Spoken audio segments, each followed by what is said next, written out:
Optimal minimal. At this altitude, I can run flat out for a half mile before my hands start shaking. Can I answer your personal question? Now would seem an appropriate time. What if I did the opposite? I'm a cybernetic organism, living tissue over metal endoskeleton. Ferris Show. This episode is brought to you by Exoprotein. That's exo like the exoskeleton in Aliens. And they make the only bars, meal replacement bars or pre-workout bars in my case, that I have in my house. You can hear the crinkling of cocoa nut, which I'm going to get back to. They're making protein bars using cricket protein powder. And many of the CrossFit mutants and high performers out there are eating these. I am also eating them, generally pre-workout. And I bet they taste better than any protein bar you've ever had. And why is that just one of the benefits? Well, they are exceptionally high in complete protein. They are minimally processed, much less processed than most, say, whey protein isolate, and packed full of nutrients, including calcium, omega-3s, and so on. For those people who are interested, also very sustainable. So this is part of the reason I ended up investing in the company. The United Nations estimates that crickets are 20 times more resource efficient per pound of protein than cows, for instance. Exoprotein was created by a 3 Michelin-starred chef and 2 Ivy League grads.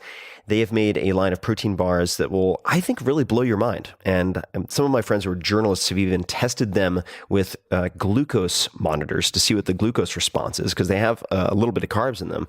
And it was flatline, provoked no huge glucose or insulin response whatsoever. So there you go. You have that. They combine the cricket protein with simple ingredients like cocoa, almond butter, and so on to create a bar that ticks just about every box you could possibly care about. They're paleo, gluten-free, soy-free, dairy-free, low glycemic, no refined sugar. The list goes on. They are my go-to bars, and for all of you guys listening, Exo is offering a sampler pack of their 4 most popular flavors for less than $10 while supplies last. And that's not an infomercial. While supplies last. The last time they were on the podcast, this sold out in about a week. So I recommend you check it out. They're startup, very limited supplies. Go to exoprotein.com, exoprotein.com/Tim. And you can be one of the first to try the future of protein. So check it out, exoprotein.com/Tim. This episode is brought to you by FreshBooks. Man, oh man, do a lot of listeners of this podcast and readers of mine love FreshBooks, to the extent that I ended up meeting with the CEO not very long ago. Why are they so popular? Well, they are the #1 cloud accounting software designed exclusively for self-employed professionals. That's many of you, and used by more than 10 million people. You can send invoices, track your time, and get paid very, very quickly, which suits the needs of a lot of freelancers, a lot of entrepreneurs, and beyond. You can take pictures of receipts. You can link your credit card and debit card, so all the things you buy automatically appear in your FreshBooks in the right category. So on and so forth. Makes taxes easy, makes invoices easy, makes your life easier. And also, in fact, I would recommend a PDF. They didn't ask me to read this part, by the way. They put together a PDF a while back called Breaking the Time Barrier, subtitle, How to Unlock Your True Earning Potential. So you can search for Breaking the Time Barrier.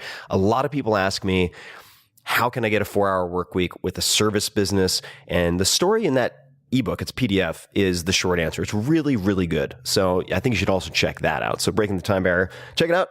But also, why not test out FreshBooks? Claim your 30-day unrestricted free trial at freshbooks.com/Tim and enter Tim Ferris, 2 R's and 2 S's, in the How Did You Hear About Us section. That sounds like we're going to get very little tracking. That's a lot of work. But just go to freshbooks.com/Tim and try it out, because it is a very good product and I think you will find it simplifies your life. Enjoy.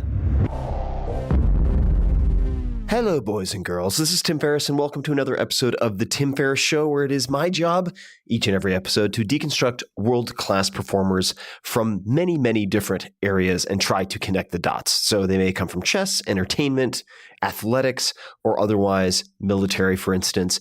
But what are the common habits, the favorite books, the routines that you can apply to your own life? That is what I tried to tease out. And this episode, we have a very special guest. He was highly requested, has been requested for years by thousands of you at this point. Cory Booker, that is Cory, at Cory Booker on Twitter and elsewhere, is an American politician and the junior United States Senator from New Jersey. Now, I want to say right up front, I generally have an allergy to politics, and long-term listeners know this. I very seldom dig in and try to penetrate that world. But a few things. Number one, Cory and I actually go back a ways, so we've spent time together.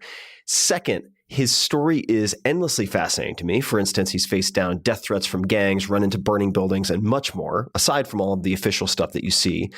And that, I think, is worth mining. He's also very well spoken and very well educated and pulls from many different disciplines. We cover a lot in this wide-ranging catch-up, which we did in person in Austin, Texas, including his diet, lessons from early mentors in athletics, routines, most impactful books, the books he's gifted the most to other people, learning how to, quote, street fight, end quote, in New Jersey after a Rhodes Scholarship and a fantastic education, and much, much more. Cory began his political career, as some of you probably know, as a city councilor from 1998 to 2002 in Newark, New Jersey's largest city. He later then served as mayor of Newark, and under his leadership, Newark entered its biggest period of economic growth since the 1960s.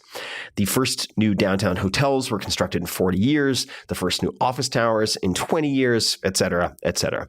He then won the Senate Democratic primary in August of 2013 and then won the general election on October 16th, 2013, becoming the first African-American U.S. Senator from New Jersey. I hope you enjoy this conversation as much as I did. I always enjoy spending time with Cory. So without further ado, here is Cory Booker. Cory, welcome to the show. It's pretty amazing being here, actually. I'm so thrilled to finally be sitting here with you to have this conversation. We met many years ago, and I've wanted to get you on the podcast ever since I realized the podcast was going to be more than drinking too much with my one or two closest friends in San Francisco and embarrassing myself. I love the drunk taking questions. Oh, the drunk dial episodes. Yeah, the drunk dial episodes are great. But this is one of those moments where literally when my team that works with me in the Senate says to me, you know, Tim wants to have you on your show. It's like this moment where I'm like, wait a minute. I see this show as sort of like you having pretty masters of their domains on this show. And the fact that I want to be on a show, I have this severe problem of imposter syndrome. Like I am not worthy after a list. I'm a huge fan of your show. It has literally influenced my life in a very significant way, as you did. In fact, when we met at Dialogue, I was way overweight, and you took the time to stand with me as everybody left. We were at some table and just coached me for 10 minutes. I then went on to lose. It was probably the best shape I had been in until more recently. But you just coached me. I just followed your gospel, and I got myself in shape. And by that point, I was like, this guy changed my life, and I just became a fan. Read the 4-Hour Work Week, read the 4-Hour Body. Seth just got me your most recent book. So I'm just thrilled to be here. Not sure if I'm worthy. Oh, I think you're worthy, and more than worthy. And I have so many questions that I was waiting to ask you, whether in person, just over dinner, or on the podcast. So I figured, why not just do it on the podcast? And I wanted to ask you to start maybe at the beginning, because I came into this not knowing a whole lot about your upbringing and childhood. Could you tell us a little bit about your parents?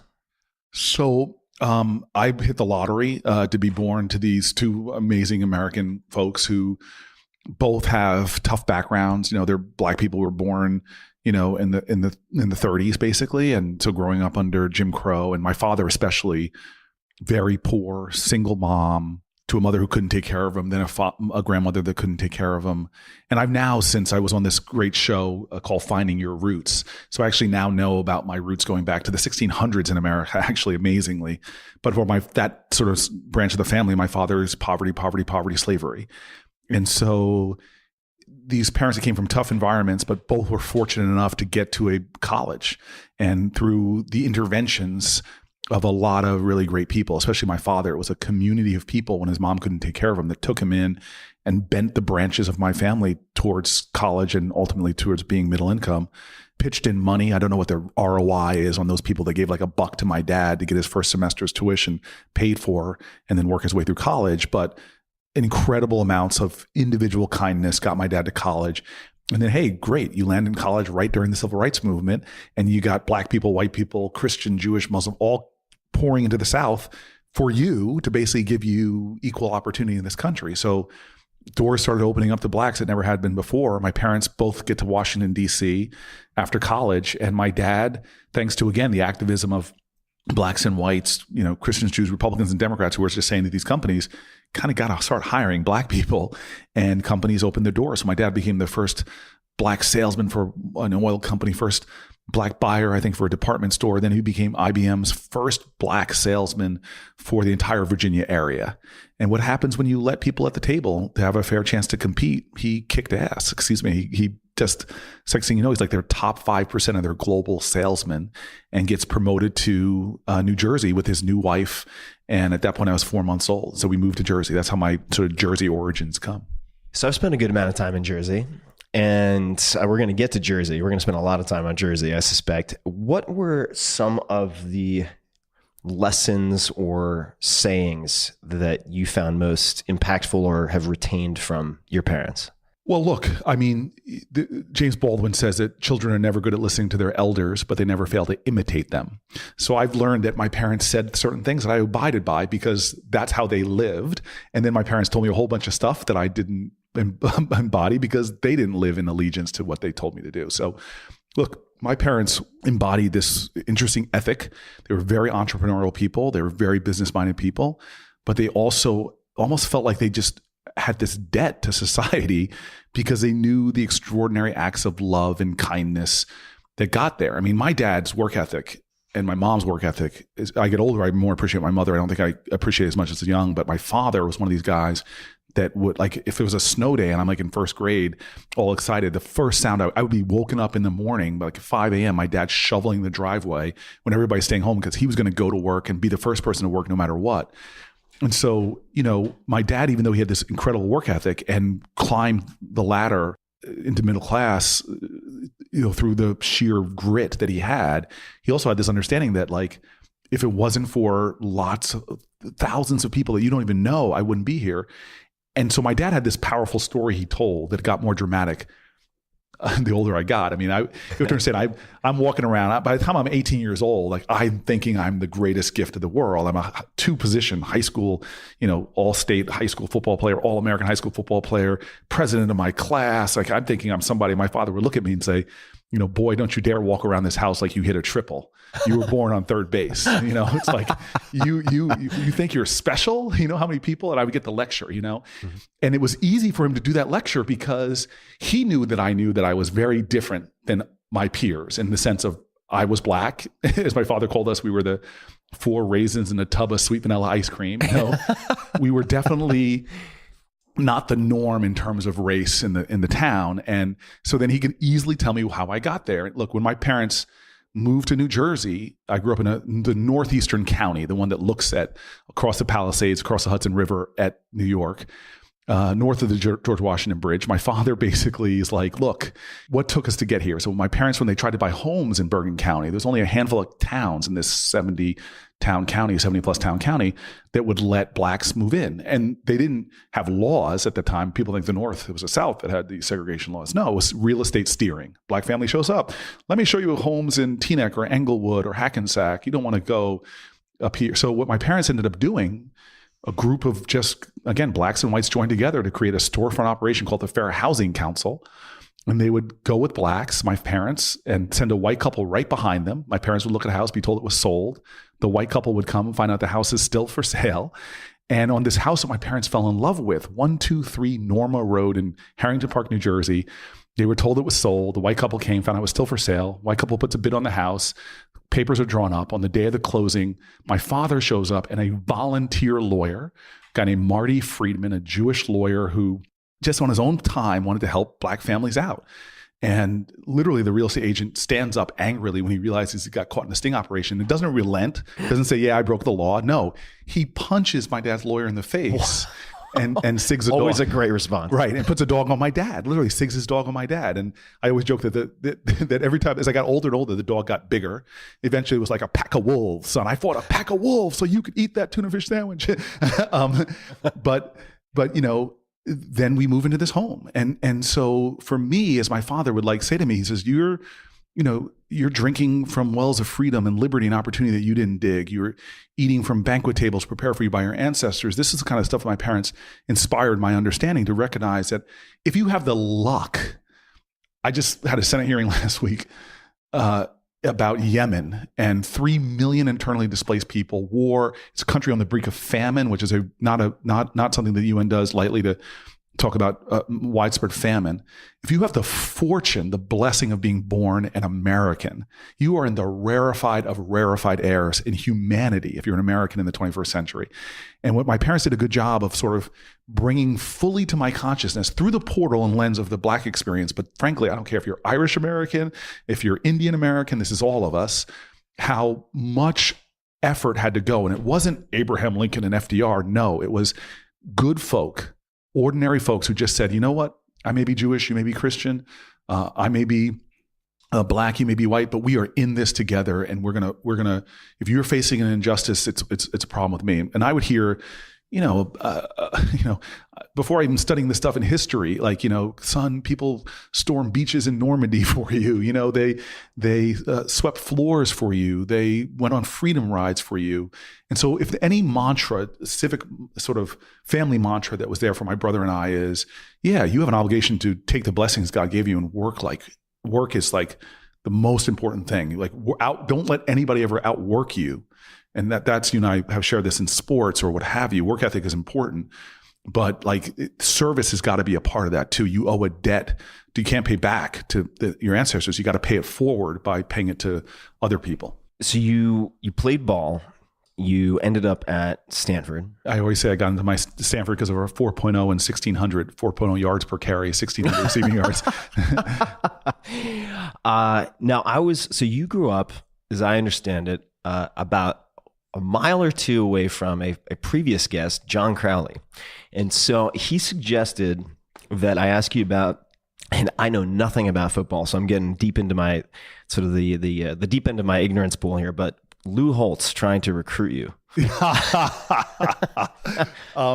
So maybe you could provide some context for people who don't even know who Lou Holtz is. Well, Lou Holtz is probably one of the greatest American college football coaches of all times.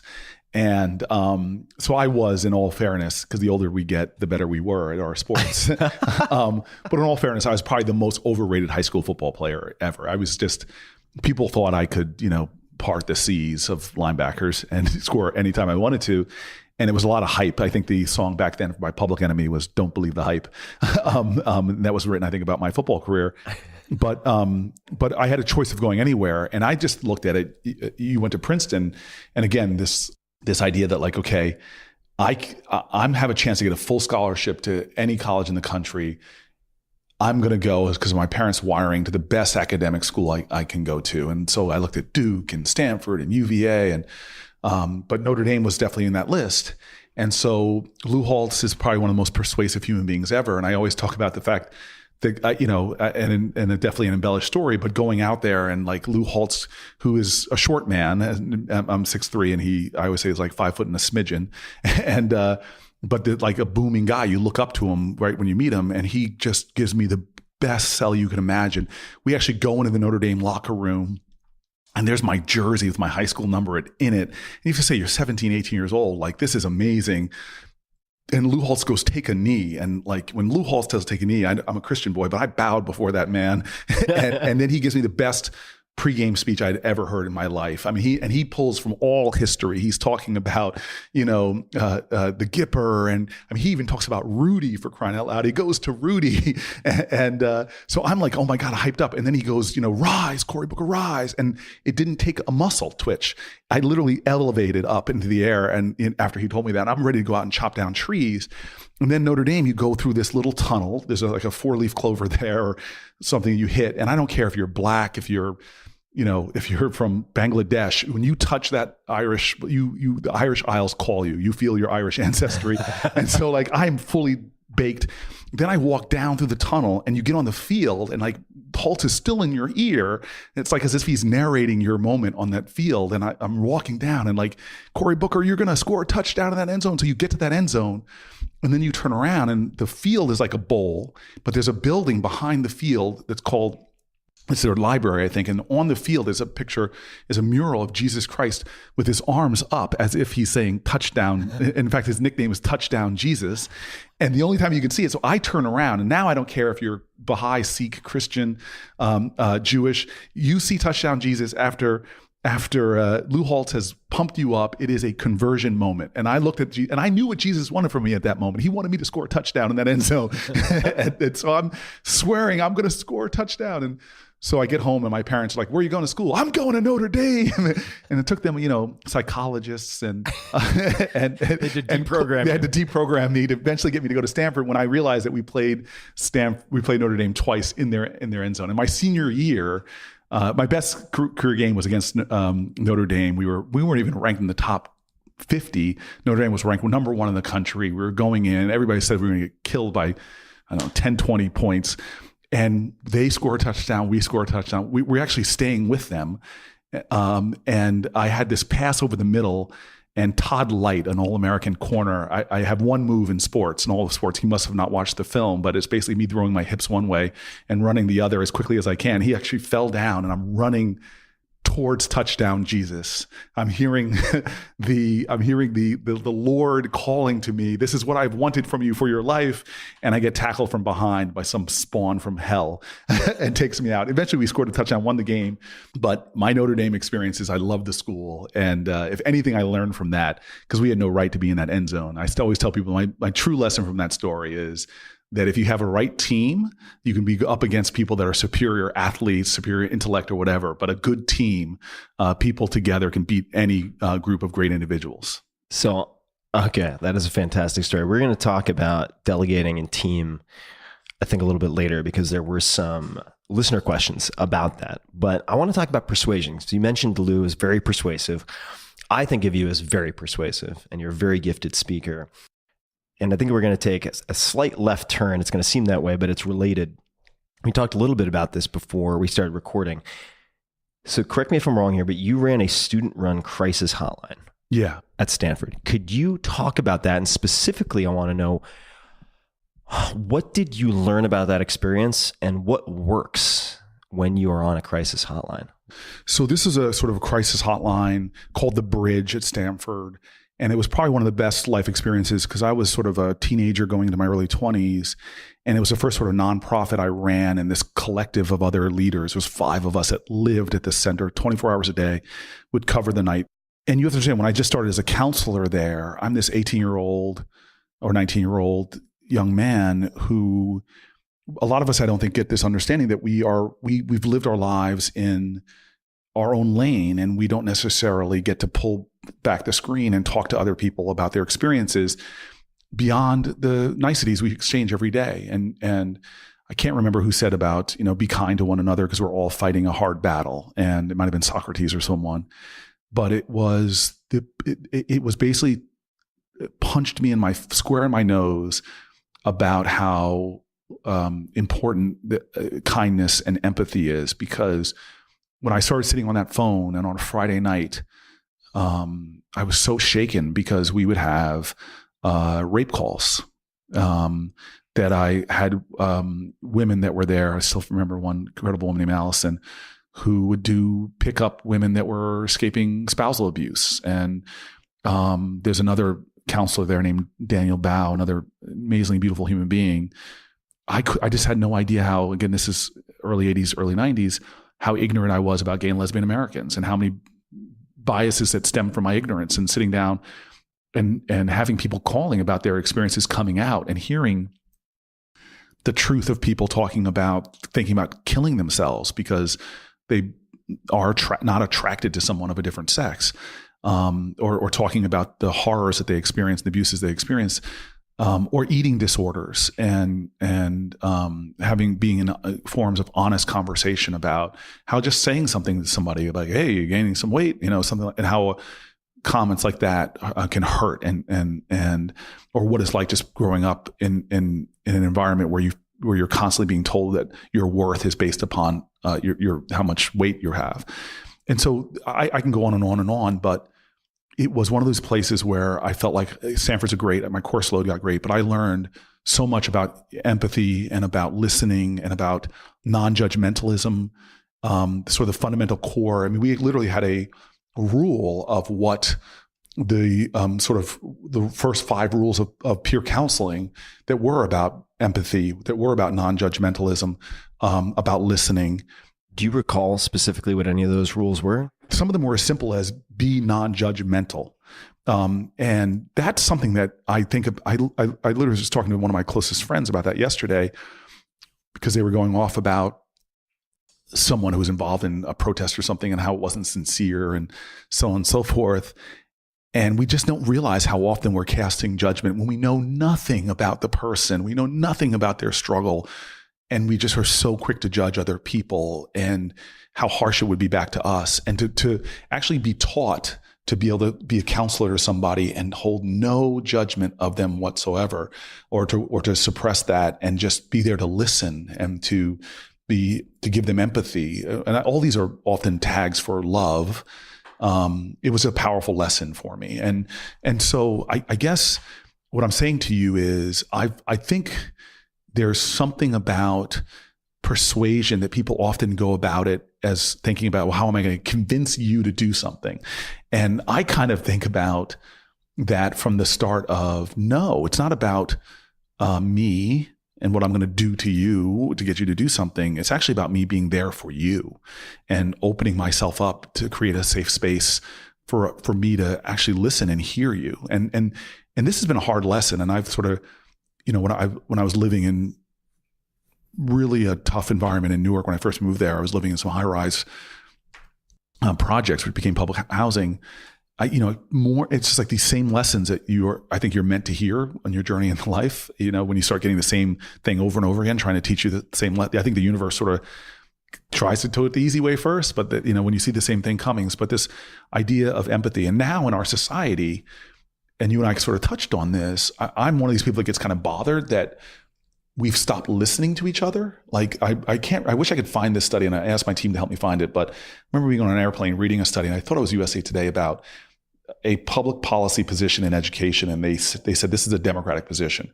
And immediately, like 80% of Republicans were against it. They didn't even know it. And they flipped it around. Democrats were the same way. They said, this is a Republican policy. 80% of Democrats were against it. It just shifted by just labeling it Republican or Democrat. And what I often find, and we're at a point in our society right now where we just have stopped listening to each other and stopped being empathetic. And instead are leading with that judgment. And what the problem with that is, it disables us in our ability to come together to do the kind of things that need to move our society forward. And that's why I think now more than ever, and I say this in my speeches all the time, in America, we need a courageous empathy where we're willing to let go of our own ego and tune into another human being, to really listen to them. I may not agree with that Black Lives Matter march. They may offend me, but we're all kind of wired the same way. So why are they out there yelling and screaming? Is it because they're bad and I'm judging them? Or am I taking time to really try to surrender my own position for a minute and listen to that person in the Midwest who is a serious Trump supporter and try to really understand where they're coming from? So I want to talk about both, and now maybe I might separate these two out, but the empathy and the courage, which are going to be recurring themes. On the empathy side of things. So what you just said reminded me on a micro level of what Brian Johnson said to me once. And he described all hands meetings or town hall meetings for Braintree, which he then sold to eBay for, I want to say $600 million or something like that, 900. At that point, who cares? I mean, it's a big number. And he said that when he had all hands meetings, people were very hesitant to bring up certain problems. And he would stand there and he would make jokes about himself and mistakes he had made and wait until, as he put it, people would bring up the pebble in their shoe. And he said very often that's all that was needed to so-called solve the problem, was to give someone the space and elicit them to talk about the pebble in their shoe. And in the case of the crisis hotline, what are some of the tools that you used to either make people feel better or calm them down? how do you go about doing that when, let's say, even in your own head, you might be subconsciously judging a situation or making assumptions? Are there any particular lines or questions? Because you're no stranger to conflict. You've been in a fair number of street fights. Yes. Not literal, but you've certainly had. There's a lot of excitement in the biography of Cory Booker, but how do you calm people down, defuse situations? Are there any particular words or questions or any tactics that you use? So there's definitely a tactic, and I want to talk about that. But just to give more affirmation of what Brian was doing. So I wrote a book the year before last called United, and I wanted to. The best reaction I was hoping for people to read the book and say, "Wait a minute, this is not what a politician would write," because I wanted to write about. And there's 5 or 6 major instances in the book, or maybe actually a lot of more smaller ones of like, this is me being a jerk. I mean, this is me being a royal ass. This is a big mistake I made. And I don't mind being a little vulnerable here because I find that vulnerability actually creates a climate for all of us to learn. Often, I think it's bad when we put people on pedestals. I think it's so much better and this is why I like biography, when we see people like Lyndon Johnson was a jerk in terms of the way he treated other people. And when Martin Luther King, Cornel West always talks about it as the Santa Clausification of Martin Luther King. He was a complex man with flaws. And I think that makes it more accessible and real when you realize that. So I think that what he was doing with his creating an environment where, let me tell you what I did that was really dumb. It gives people a safe space for them to start sharing and build more effective teams when you have that kind of connections. But in terms of a tactic for counseling, which is a tactic that we all know already, those of us who practice this, who've been up at night, you can't sleep, you have anxiety, and you open a book and you just write down what you're anxious about. Suddenly it actually helps. It's a really good way of, suddenly it's real and on the paper, and it's really good a way to get to a point where you go from the emotional anxiety of it all to suddenly seeing it in a more objective way. Not that it still doesn't have emotional triggers and the like, but you see it in a more objective way. I'm sure you've probably done that yourself. I actually very routinely do something called morning pages, which is effectively trapping those anxieties and monkey mind generated insecurities or emotions on paper so that I can get on with my day. Right. And and most of us don't understand how in our own lives, something simple, we allow our minds to do things to us that are horrible. We are worst. The most important conversations you have every day are the ones you have with yourself that you're not even often aware of. That's a great way to put it. And we're driving ourselves often insane with these scripts. And we're not even, sometimes they're just a little bit below the consciousness of the scripts we're running. And sometimes when you take a pause, this is why just breathing in and out, just taking a moment to remember to breathe, or meditation is a tool that I love that you talk about also. But writing something down. So in a counseling setting, often what moves a person to call a crisis hotline is they're at a peak moment of emotion or distress or worry. And that's where the active listening comes in, where you're really, people have this idea about being a counselor that they're somehow going in there getting great advice. I can't solve your problems, but you are equipped. And from a person of faith, I really don't believe the universe puts anything on you or God puts anything that you can't handle. Sometimes you need to know the right people to go to or the right person to ask. But I think what's the tactic of just allowing somebody to talk and being a good filter or paraphraser back to the person. So maybe it's not physically you're writing it down, but the person's beginning to hear themselves and be able to sort through what's going on and make help them sort of start to see strategies that they could be pursuing to make themselves better. We all have so much more wisdom inside of us than we give ourselves credit for. I want to flash forward, and given the memento-like scripting or lack of scripting in these conversations, I'm sure chronologically it will be challenged, but we'll jump around a little bit. As we were doing a sound check before we started, and I asked you what you had for breakfast today, and you said, I'm fasting today. Yes. Now, I have, as you know, a deep interest in fasting, and I thought that we might touch on a 10-day hunger strike, and correct me if this is inaccurate, but as I understand it was to bring attention to open air drug dealing and related violence and so on at the time. Can you place us in terms of what you were doing at the time and why you chose to take that approach? Right. So your question is so many things I want to talk about with you, because the whole concept of fasting and the benefits of fasting so want to talk to you about it because I've learned so much from you about it already. And now it's become a regular part of my practice. How do you fast? I'm curious. So to take you through the Tim Ferriss effects on my life, which are many, you are such a good soul because you make yourself vulnerable. I think that's one of your attributes. You know that you are a schmuck at times, like we all are. Oh yeah. And you admit that. Which is, again, that makes me feel a brotherhood with you. But yet you have, like my father, that dogged work ethic where you're willing, and also a willingness to hurl yourself off cliffs with no parachute. As my MRIs can attest. Yeah, yes. And I find, and by the way, I'm in a profession that does not like risk. Politicians, it's like, what is the least amount of risk that I can have? Because I don't want to offend anybody, God forbid. You have no problems. I think you're good at that. But I think that's one of my best times learning, and we can get back to the 10-day hunger strike because this was a moment when I take the greatest risks and I just hurl myself off. And that was out of act of desperation. But I love the fact that you're willing to use yourself as to embrace this idea that I don't have all the answers. I'm going to try to learn something. And I've followed you through a lot of your journeys and learned a lot myself, and hacks, shortcuts by learning from you. And so you go to that moment where we met and talked deeper years ago. It was 2009, I think, where you helped me get my physical health back. Because it's something I've always seemed to be willing to sacrifice my physical health and my own well-being and relationships. This terrible view I've had to fight where it's all about the service, it's all about the mission. But that self-care I've learned as I've gotten wiser is so much important. It's like Stephen Covey's sharpening the axe, but most of us forget that. So I then went back and gained a ridiculous amount of weight. It was over like 300 pounds again. And it was a few of my friends talking to me about intermittent fasting that was a tactic. Obviously, there's a lot more going on when you're in that moment, but it was a great tactic to use. And it was everybody from a congresswoman to who was hearing this. And a lot of people started giving me that information. It was Ezra Klein. I was on his podcast and we started talking about it.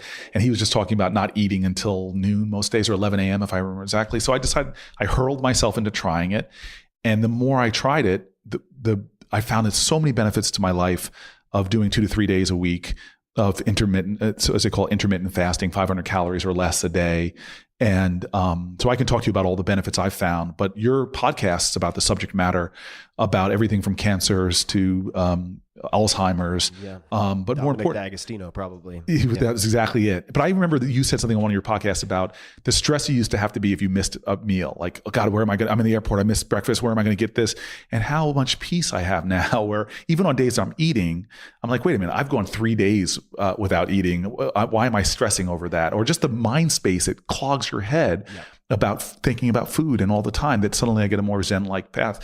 And my chief of staff, who's sitting in here to leap at me, should I say something that he's unhappy with? But he, like, I on days that I eat, I get that 3-4 o'clock exhaustion where I need a nap. On days I'm fasting, I don't feel the need to need a nap. So I can go on about intermittent fasting. And I'm one of these people, again, like you in my life, there have been moments where I just said, I'm going to try something for 3 months. Like becoming a vegetarian, I was a peak athlete at the time. And I just said, I'm going to try this and see what it does to my body. And I stayed with vegetarianism first and foremost. I'd like to say it was for the environmental, ethical. My body just jumped to a whole new level of performance when I first shifted to becoming a vegetarian. So that was the first thing that sort of like, wow, this feels great. But this is something I tried in my life that has intermittent fasting that really works. It's very different than the 10-day hunger strike. And you've inspired me with, you said you now do some days with just water, as you see me here drinking this green juice. Yeah, there are different ways to go about it. So we'll get into fasting for a second. So there are those who, like Walter Longo, for instance, a researcher who's talked a lot about the fast mimicking diet, which is generally, I think it is fewer than 500 calories per day for anywhere from, say, 3 to 5 days.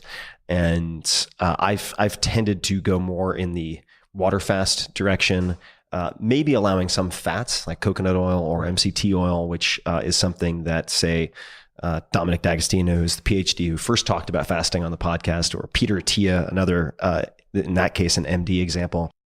But let's talk about 10, because 10 is a serious, that's serious commitment. Right. And I don't know, like the one thing you do that I have not been able to is testing your blood and seeing if you're hitting ketosis. And I listen to all that and saying to myself, dear God, Tim, I can't get my blood tested. but well, I can tell you 10 days you're in ketosis. Okay. Good. but you have to, just before I get into this 10-day fast, my chief of staff and I were in the Middle East. I wanted to go to Iraq and meet with, we were meeting everybody from the prime minister to leader of the opposition, and we're in Baghdad. And when I get there, I decide, you know what, I'm going to do entire time I'm here, I'm just going to fast. And it was this almost spiritual sort of experience when you're, sort of dealing with real, very serious issues. But it's still, I was amazed at how much energy I had, how much clarity of thought. And I hope that as you do with your life and inspire me to do with mine, is that people just try stuff and don't put it at such a level on it that if it's like noon and you're fasting, you suddenly start eating. Don't hate yourself. But I think it's the kind of stuff we should do is we should experiment with. Why Gandhi's autobiography? What is it? It's the title of it, My Experiments with Truth. And I think we all should take things, not just in fasting, but I'm a Christian, but I said, you know what, I'm going to do a little bit to study Islam. I hear all this talks about Islam. Let me study it.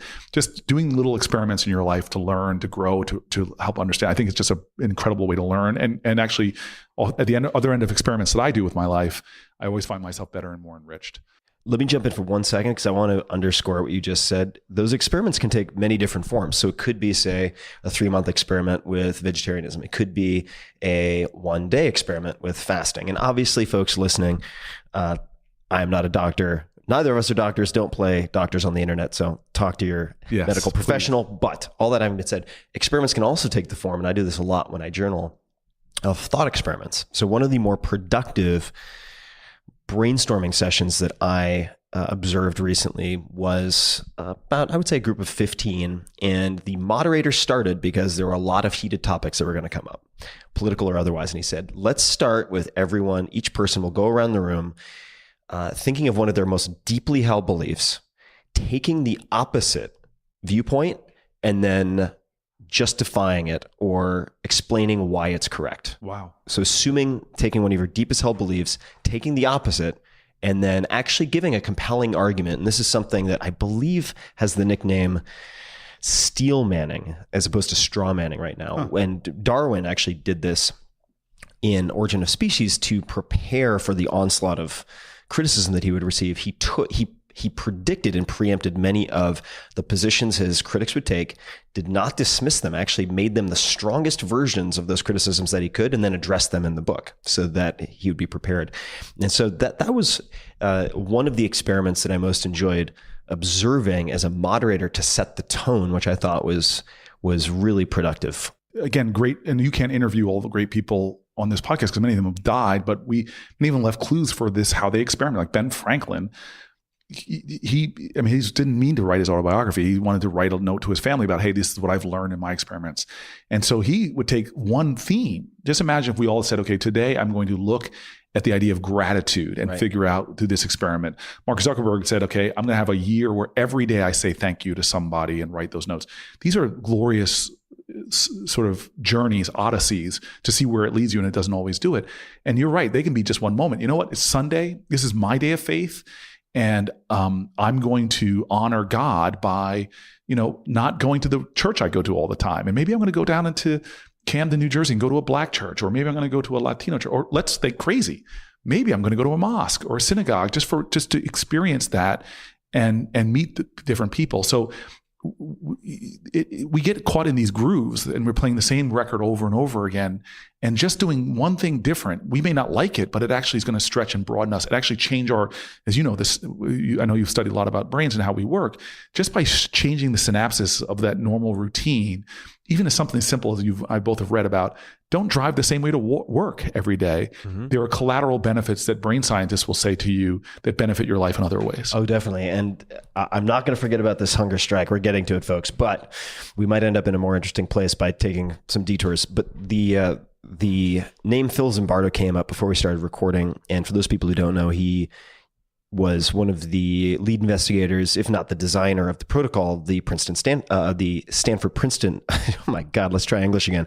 The Stanford prison experiment. Which is profound. Which is profound. And many experiments afterwards that showed how you could influence good people to behave in evil ways, or neutral people to behave in evil ways. And there's some really interesting studies that have looked at so-called good Samaritans and how you can impact their behavior based on a feeling of urgency and so on. But the point I was going to make is that he encourages people to do what he calls the deviant for a day experiment. And it's in effect doing something that is so out of character or so socially odd that people will might criticize you or at least look at you in an unusual way. And the example he gave was encouraging his students to put, much like I think it's Ash Wednesday when people will put, say, ash on the forehead, but put a mark on your forehead and just walk around all day. And even if people try to take it off of your forehead, which they probably will, refuse to do that and keep it on, just so you become more comfortable with discomfort.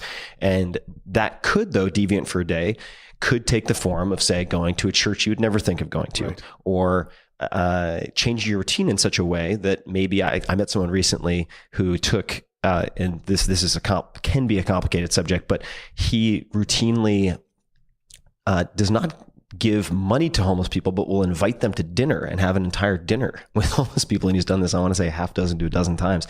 So let's just say hypothetically that you earmarked, for me, it's usually Saturday. So I do these experiments, and I met someone, a technologist recently, who's decided, even though he's not particularly religious, he is Jewish, but he's going to observe the Shabbat, and from I think it's sundown to sundown, yes, for one day a week. On the weekend, he's not going to use any technology whatsoever, because he realizes how dependent he has become and distracted he has become based on that.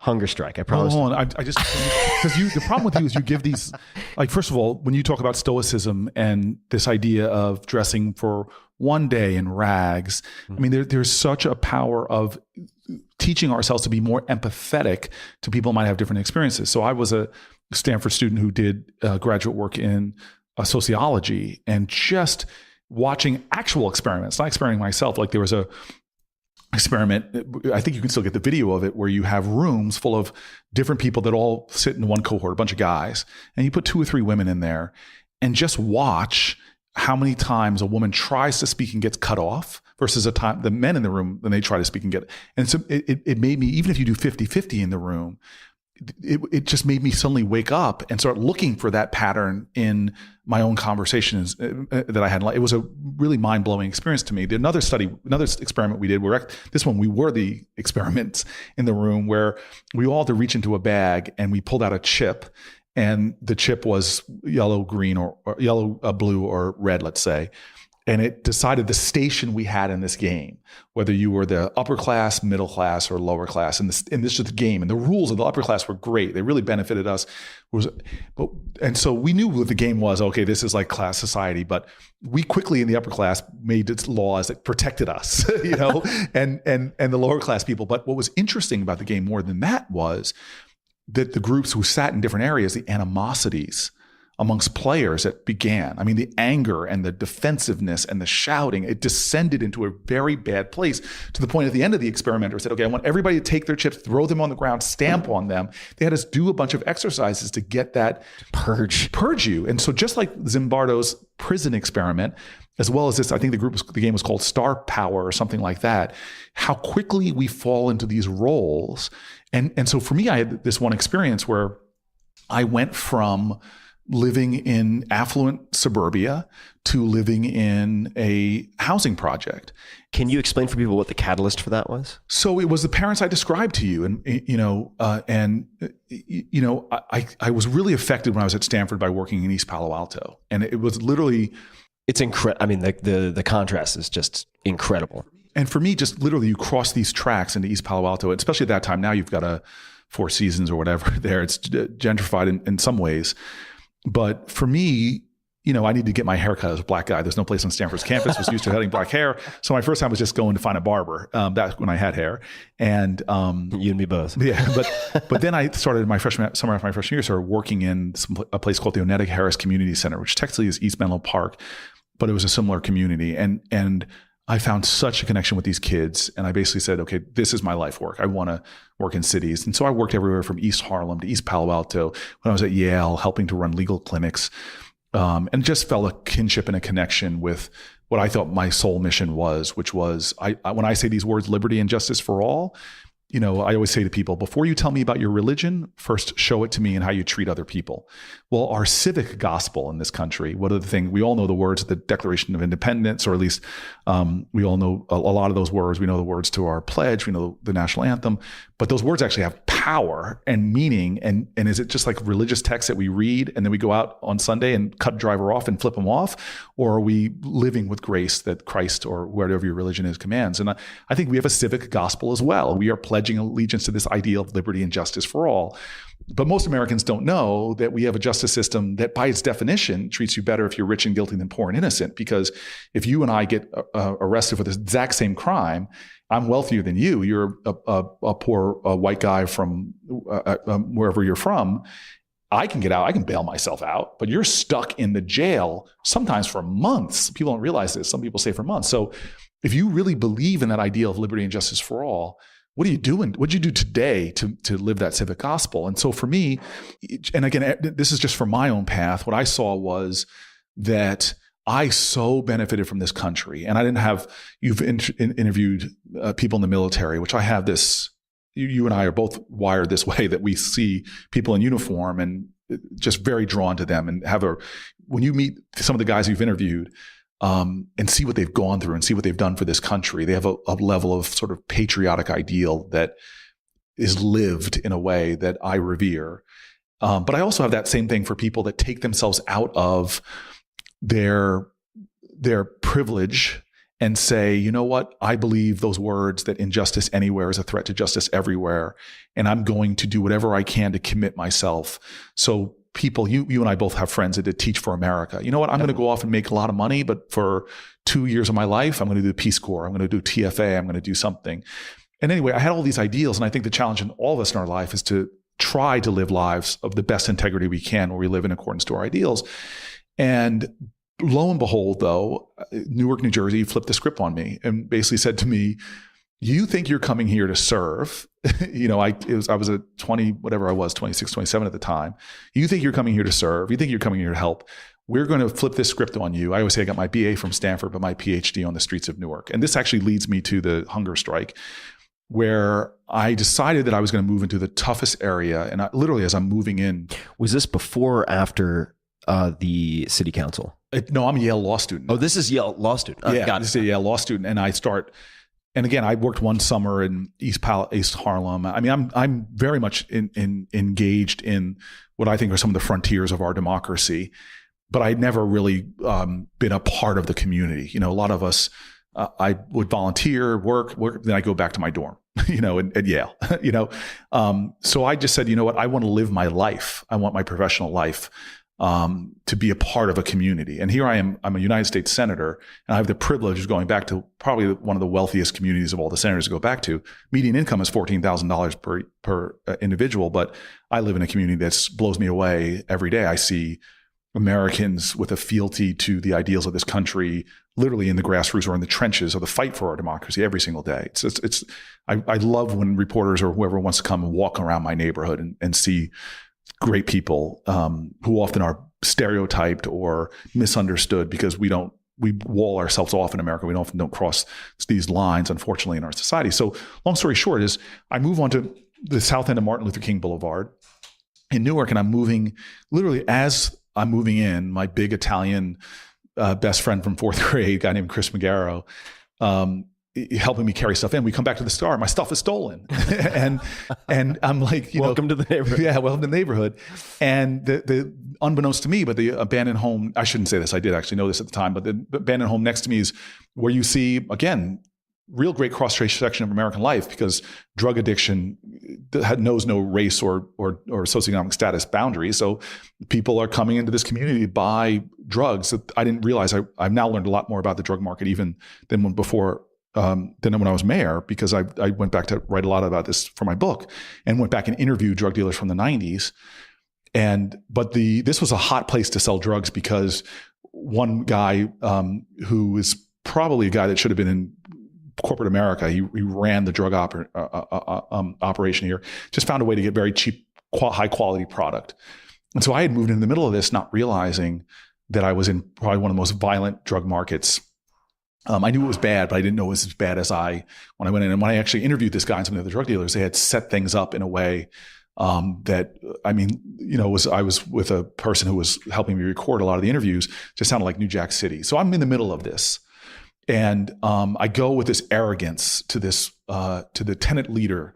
I'm now living in the neighborhood, and I'm thinking, I'm here, and riding on my white knight on my horse, and da-da-da. And Newark is this amazing city that doesn't deal well with people like, at least the attitude I had at that point, because Miss Virginia Jones, the tenant president, sort of looks at me when I'm telling her how much I'm going to help her. And she looks at me with this cynical, almost just like, I don't have time for this, and so she did this like experiment with me where she takes me down to the middle of Martin Luther King Boulevard. And again, I'm this, law student, I'm here to help you. And she goes, what do you see? I mean, what do you mean? She goes, what do you see in this neighborhood? And I just describe it just the way I did to you, crack house and, drug operate. I describe the neighborhood, and she just looks angry and she says, you can't help me. And she starts walking away. I run after her. I grab this woman from behind very respectfully. And I say to her, what are you talking about? I don't understand. And she says to me words that changed my life. She says to me, boy, you need to understand something. The world you see outside of you is a reflection of what you have inside of you. If you're one of those people who only sees darkness and despair, that's all there's ever going to be. But if you're one of those stubborn people who every time you open your eyes, you see hope, opportunity, love, if you see the face of God, then you can be somebody who helps me. And she leaves me there, sort of looking at my feet, thinking to myself, okay, grasshopper, thus endeth the lesson. And I went back and I just was like, okay, I'm here to learn, not here to help. I'm here to learn. And I sat on this woman's couch and watched what I just was in awe of. People would come to see her with problems, and she would help people with rent. Somebody needed a job. I mean, she held this community. Her son in the 80s, before I arrived, got murdered in the lobby of the building that I lived in, that I eventually would live in. She and I probably were the two people that were some of the highest income earners in there. We could have lived anywhere, but she, literally after her son is murdered, stayed in those buildings, remained the tenant president, held that community together with the force of its will. Those buildings I'm living in that neighborhood still, but those buildings aren't there anymore. They still have a reunion every year. Think about this. These were buildings when I lived in them for 8 years, heat and hot water irregular, homeless people or worse, sometimes collapsed. I'd walk past people in the stairwells when the elevators weren't working, wondering occasionally if somebody was alive or not, trying to nudge them. You'd see feces in the hallways, mice. I could tell you all the challenges of living in these buildings, but yet there was such a sense of community created there that still years later, the buildings are gone. There's still a reunion being held. And the alumni from those buildings, because of the spirit in that community, go on to do incredible things. Like I'm sure you do, try to write checks at the end of the year to people who are doing great things. One of them is to a guy, police officer from those buildings, grew up in those buildings, who still does things. And so I had gotten into politics because, okay, so fast forward, me and Miss Jones and other tenant leaders are taking on the slumlord who eventually got convicted in federal court, fighting noble battles. But the residents in that building and numbers of others are really frustrated that they don't think the city is being responsive to their concerns and needs. There's talk about running somebody for city council. It's one of those times where you're standing in the line, who volunteers? And everybody steps backwards and you're the person. So before you know it, I'm the candidate. And I won the Central Ward of Newark, which if you go visit me in my Senate office, that's the map behind me that still sits there. Who got me into politics? This place with an abundance of public housing, overwhelmingly Black and Latino, folks who put their faith in me before they even knew me. Because this is about a year after I moved to the neighborhood. That before they even knew I was a known commodity, they said, we're going to take a risk on you. And the reason why the hunger strike ended up is because I get elected, and a year later, I am at the nadir, the lowest point of my professional life, where I felt like a failure. I wasn't getting anything done. The mayor of the city, who was like, if I'm just a novice in politics, if this is like my freshman year of high school as a first year city council person, Sharp James was and anybody will tell you this in New Jersey, he was the Grand Master. I was a Padawan Jedi. He was a Jedi. Vader. He was, depending on your perspective, let's give love to people, but he was a Jedi Knight. And again, we're laughing, and people here might not know it. This period of my life was a documentary. Street Fight, right? Called Street Fight. Got nominated for an Academy Award. Won the Tribeca Film Festival for Audience Choice. I always say that ignominiously, now as a vegan, it lost to a movie called March of the Penguins. So I always say I make an exception for penguin meat when I'm eating. But this was an interesting moment because Feathered sausages, as they're known. As they're known. You and I are going to get letters from the Humane Society. You guys can all mail those to Brian Callen, a comedian. He's the one who came up with it. And so my first year, basically Sharp James is toying with me. And the headlines are still there because I pulled them to write this book. So I want to show people, I'm not making this up, that I was getting my car ticketed everywhere. When I parked in front of City Hall with the other council people, my phones were tapped. This is stuff that sounds almost funny, 2 decades later, but my phones were tapped. I wasn't getting anything passed. My own community was getting frustrated with me because all this effort to get you elected. And so I'm ready to quit. I was like, I was more effective as a young tenants' rights lawyer than I have been as in elected office. And on my lowest day, 1 year later, the summer of 1999, I'd been elected in 98. I'm at my wit's end. I've gained weight. I go to bed most nights with pounding headaches. I'm stressed out of my gourd. I feel like people were warning me that the police were following me because I think the mayor might have seen me as a future threat, which was prescient and for him. So people warning me that the police are following me. I'm just scared, and I'm feeling like a failure for as a guy who so much of my life has like been afraid of failure. And now I'm first steps into my professional career. I'm failing, and on the lowest day when I'm getting outvoted all the time on the city council for my great brilliant ideas, of course people are supposed to just bow down before. I'm being a jerk because this is one of the moments I admitted a self-righteous jerk to my fellow city council people who I'm supposed to find common ground with to pass stuff. So I'm making all these mistakes. I get a call from tenant leader named Elaine Sewell at these other high-rise low-income housing, and she basically says to me, it's off the hook up here. I still remember the movie that summer was a Wild Wild West. She's like, it's a Wild Wild West out here. There was a horrible incident where the security guards were attacked by some of the drug dealers in this open-air drug market underneath these buildings sat by Highway 280 in New Jersey. So it's a place people drive by but never slow down to look, except for buy drugs, because it looked like a McDonald's drive-through. People would line up to buy their drugs. So the drug dealers controlled this area. The security guards were undermining that. They tried to light the guard booth on fire. And so she's like, you got to do something. And I'm basically, I can't do anything. I just professed impotency. I said, I can't get anything done. What do you expect me to do? She and I start yelling. I'm like, I can't even get the cops to stop ticketing my car. How am I going to get them to come out there? And she basically says to me, like the worst thing she could say to me, and this is not because of her, but it's just I had a wound. She's like, why did we elect you then at all if you can't do anything? And I was done. I lose my temper, raise my voice, hang up on her. And now I storm home and you don't have this problem, I do. It's one of my addictions. All I want to do is get back to my apartment in Brick Towers and hang out with my two buddies, Ben and Jerry, and just like eat myself into a food coma and go to bed. Oh, I'm familiar with the cookie dough mixture, self-medication. No, yes. And so, but unfortunately I'm walking past to get to my apartment. This woman, Miss Virginia Jones, this pain in my neck, this righteous pain in my neck, the tenant leader happens to be standing out in the courtyard. And I see her, I'm not in the mood for you, Miss Jones. I need to get back to my apartment and eat my dagnab cookie dough ice cream, because they combine the two now. And as I try to walk past her, grunting her hello, like a falcon would with like a mouse, she starts playing with me. She says, don't walk past me. And I'm like, why? And she goes, I turn around and stop. She goes, and she read me right away. She's like, come here and give Miss Jones a hug. And I'm like, I walk over and I give her the most insincere hug in the world. Like when you say you're still going to be friends with somebody after you break up with them, it's just like, yeah.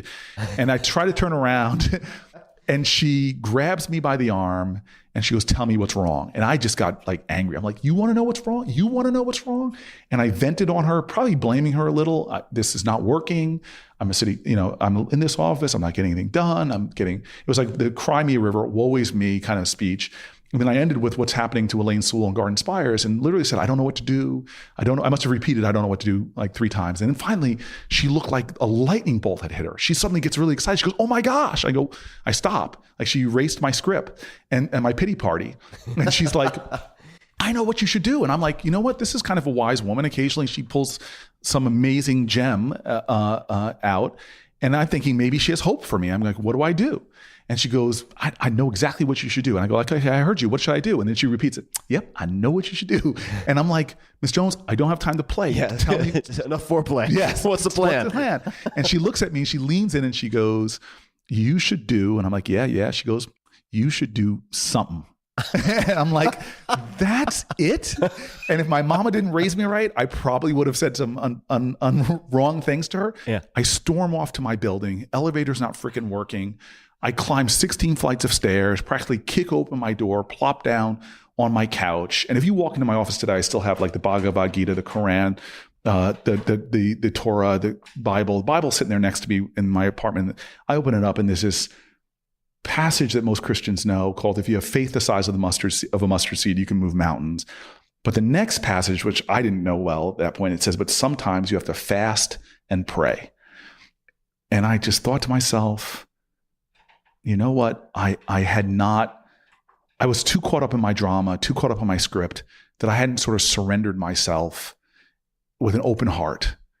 And I decided I was going to fast. And then the idea started flowing. I could do something. And I said, you know what? I'm not just going to fast.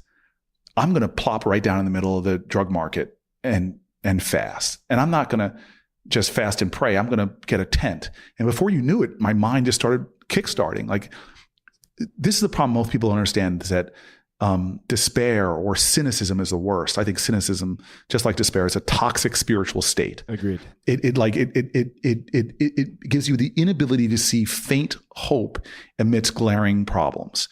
But I'm again a person of faith. I believe that we were made in the image of a creator, and therefore one of our greatest gifts is to be creative, to think of new opportunities. But if you're so negative and so cynical about the world around you, you disempower yourself and do something about it. Well, you're only going to see the problems and not any of the solutions. Right. And you and I both have had conversations with somebody that's in that state. They say they want help, but every time you bring up an idea, they just shoot it down. Oh, that won't, that, because they're not open to possibilities. So long story short is I go out there to Garden Spires. We set up a big tent.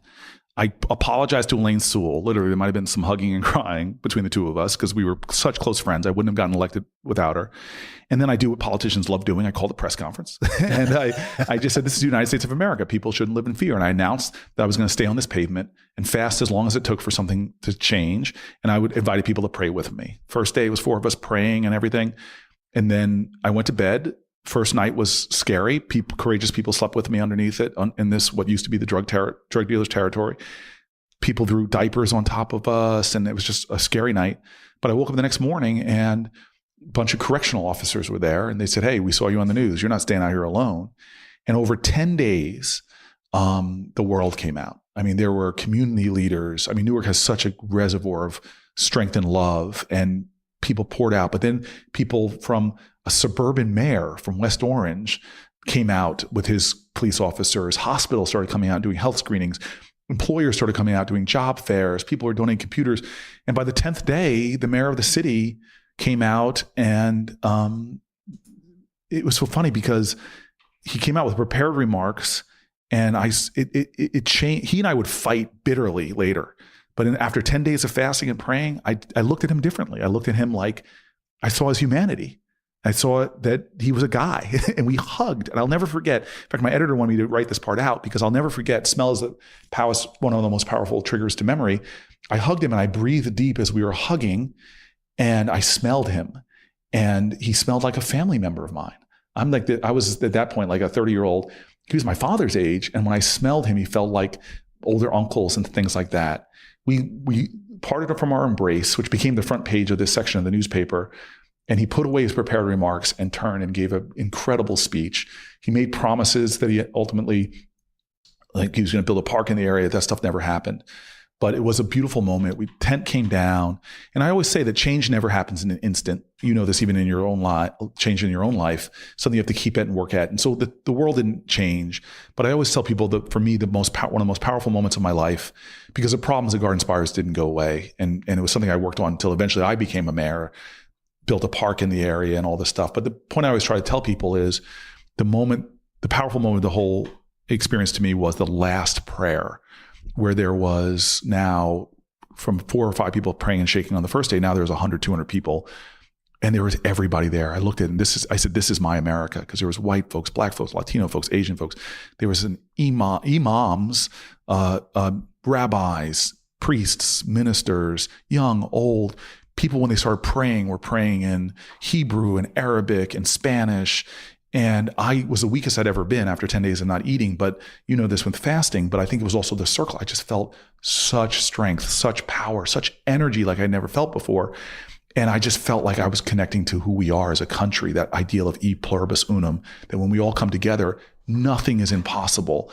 And it was the most hopeful moment of my life at that point. And it also gave me a renewed sense of mission, that if I could find ways with others to bring people together, we could blow away problems in this country and everybody could benefit.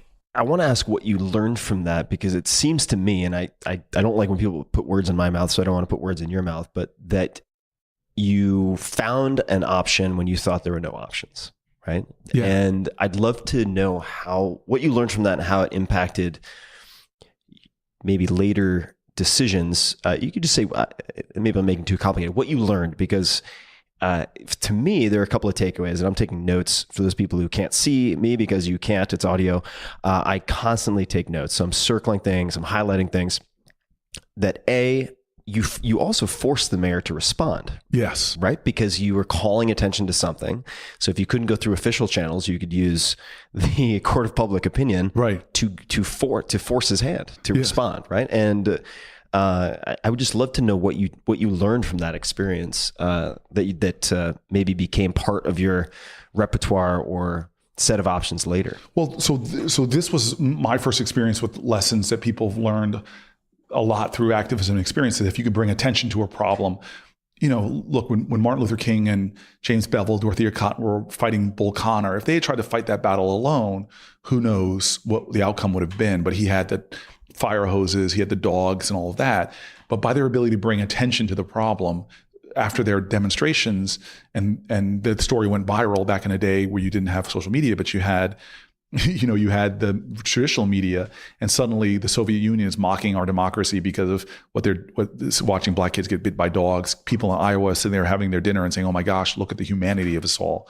We all love each other, or have reservoirs of love for each other, that once we trigger each other's consciousness or expand each other's moral imagination, let's just say that, it activates us. And so clearly in New Jersey, we set up this society, unfortunately, and a lot of this was very bad policy, some of it very bigoted policy of redlining and decisions by the federal housing organizations to pack all this poverty in one area. What is redlining? Redlining is where it comes from literally what they did on maps. They said, okay, this is a black area and we're not going to give mortgages and loans to people. We're going to devalue the neighborhoods there. And decisions being made about zoning where we're going to let certain people live. And so you see some of these maps that are still around. This is like part of our history, where at a time where people were starting to flee urban areas, it was a federal policy enabled certain people to move out and get good value for their homes and the like, certain people not. And then it was put on top of that where everything from restrictive covenants to real estate steering, which my family did, to think about this. In New Jersey is a great example of this, but lots of states are.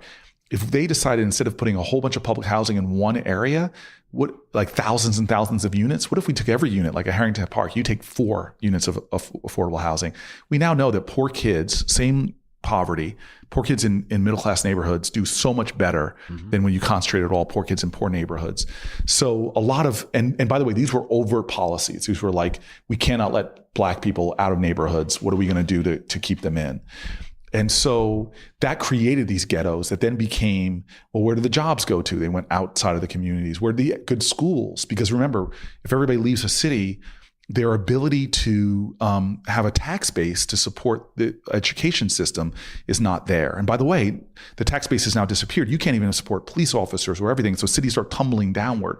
And then you create laws to keep people back. So I was shocked when I got to Newark that the surrounding suburbs with really great schools would actually hire people, private investigators, to say, okay, there's a black kid going to these schools.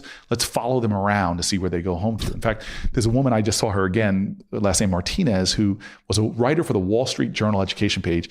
Her family used a fake address in a different neighborhood to get her kid to school. They were caught. She was pulled out of, ironically, a journalism class and forced to go back, and a horrible situation. So a lot of people don't realize that a lot of these problems that are existing today are not legacies to slavery. These are legacies to the 50s, 60s, and 70s and 80s, what were going on. But they forget the other story of America, which is the creation of toxic zones in our nation. So people don't understand. So when they flee these cities, corporate America was allowed for years to pollute those cities pretty badly. So in Newark, I used to remind people, literally pollute. So now you're a kid growing up in an environment where you've got lead paint and we had epidemic levels in Newark as well as other kids. So you and I both know you don't even need lead poison, just elevated blood lead levels affects your brain, where your executive function is your deteriorated. oxygen carrying capacity and all of that. But it's not just the lead paint. The air, because now you've created cities. Again, where did we choose to build highways and roads that the oxygen is so bad that you have asthma levels that are 3 and 4 times as high in urban areas? That's not even done yet. I remember when I wanted to try to get rid of the food deserts in Newark, big campaign. I just finally got a Whole Foods. We just opened, got supermarkets, but we also said, let's create urban agriculture. We're going to create acres and acres of farms in Newark, which we did successfully and got guys coming home from prison, men and women coming home from prison, jobs. But we also said, wait a minute, we want to dig in the ground. And the state said, you can't dig in the soil. It's got too much lead. So imagine this now, your air quality, your soil quality. And what about the river that 100 years ago, immigrants from Ireland and you pick your areas if you were poor, you could still go into the river, and it was a commons, right? You can get fish out of, we had lots of clams and the like, but now it is, I'm not exaggerating this, it is literally an agent, a superfund, poisoned with Agent Orange, all kind of other dioxides from the years of corporations to spoiling the river, literally stealing from future residents of Newark and calling it profits in their present. And so now imagine this, you've got schools that have deteriorated, you've got a physical environment that's toxic, you have large concentrations of poverty, and then you have something on top of that, which most Americans don't realize, which I mentioned earlier, but let's just understand it, called the criminal justice system. This is why I love, from the Koch brothers to the Heritage Foundation on the right to Democrats like me, all agree, because of this reality that I now know from my own experiences. My friends in Harrington Park, New Jersey, and Old Japan High School I went to, and I hope they don't get mad at me for saying this, but we broke a lot of laws. Yeah. Okay. Drug laws. Friends of mine on senior cut day kicked open a liquor store. It was closed. They couldn't use their fake ID. So they stole cases of beer, got caught. That's breaking and entering. That's a felony.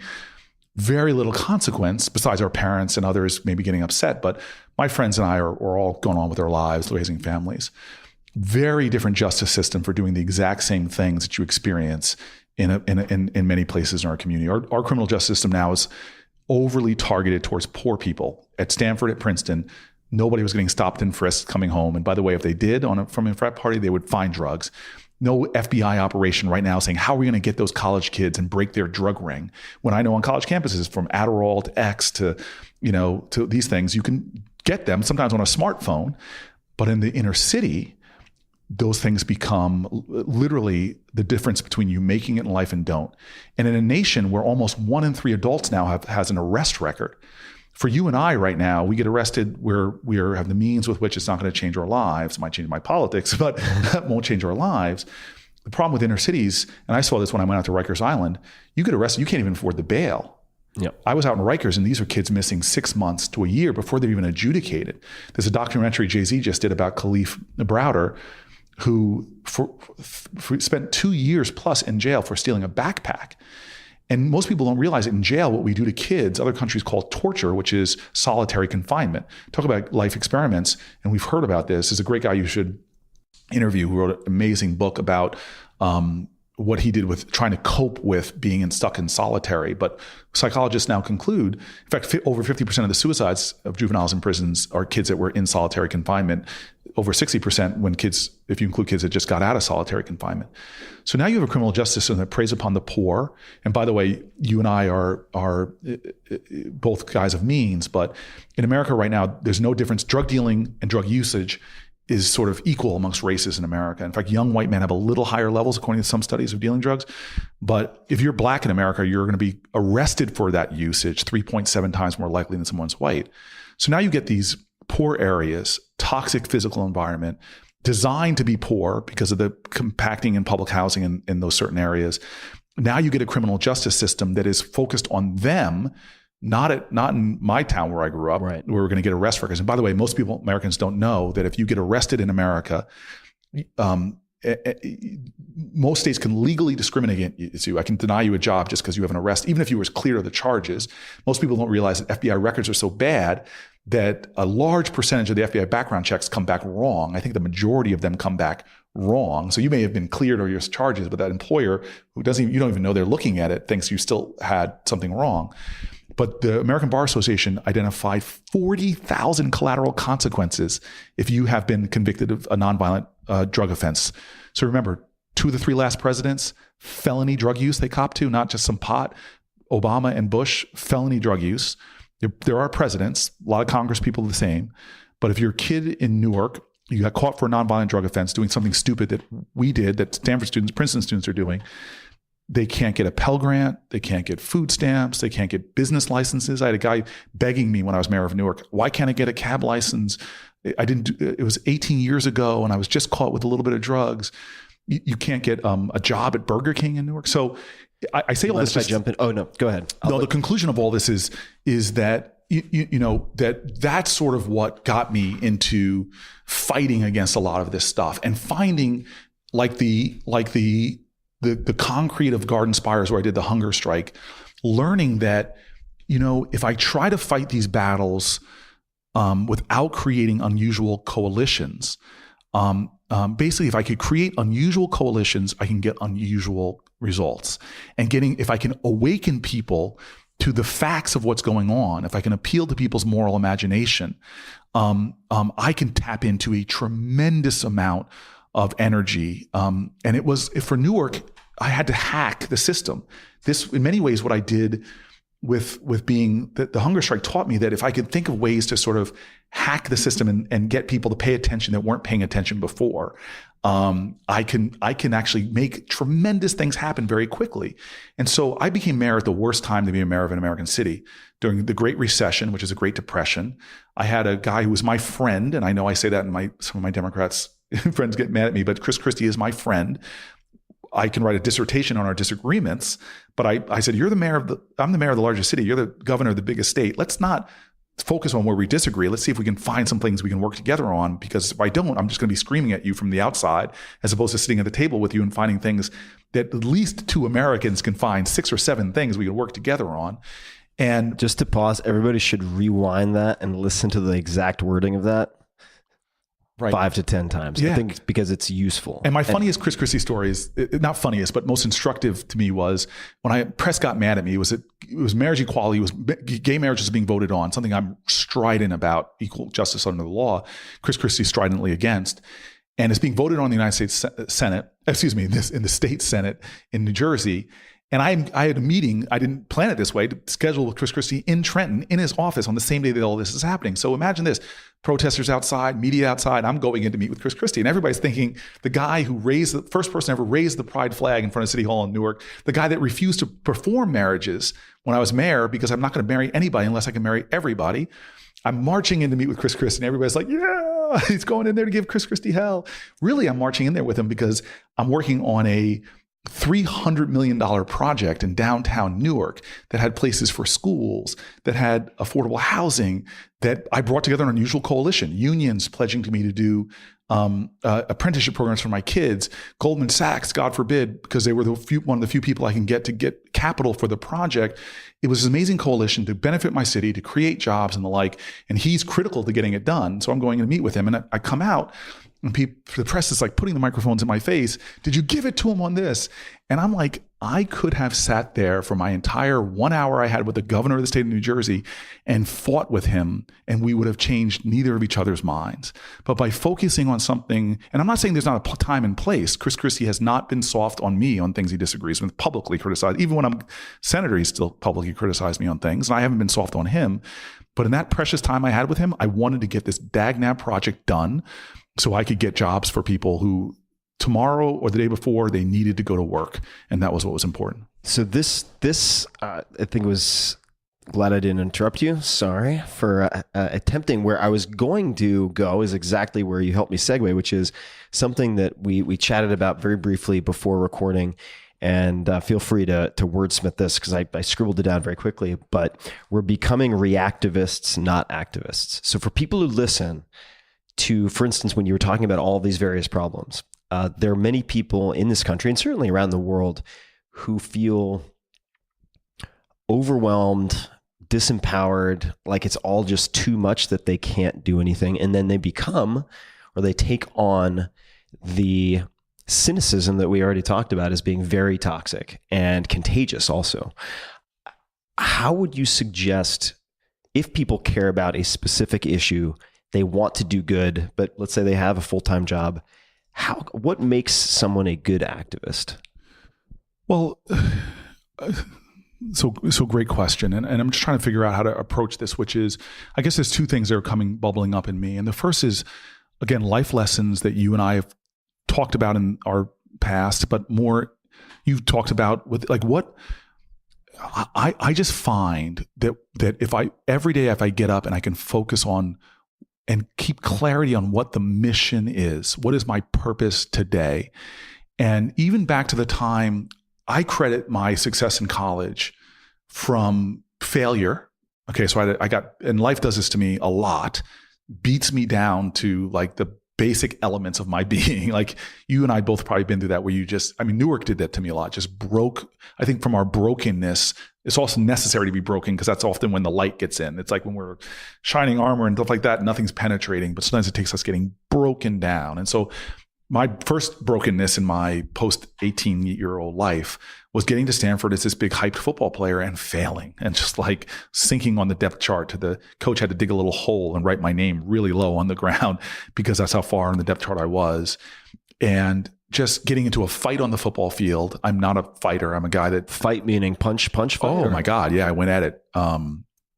Because often most people, I always say this to kids when I'm saying, if you bump into somebody in a hallway and you're in a great mood, that's just a bump in the hallway. But sometimes when you have a lot of anger and you bump into somebody, you take all the anger from all other areas of your life and you focus in on that person. And so I was just feeling like a failure, like on the football field, and anxious and nervous and fearful because you get there in Stanford for football, you get there like around August, and school doesn't start in Stanford till like September, October.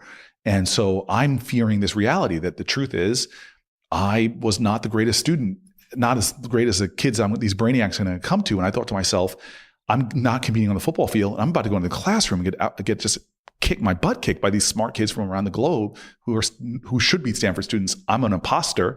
I got here as an overhyped football player who's not good enough to compete in school. And I'll never forget the moment I really was contemplating leaving Stanford before the school even began and running, tucking tail and running.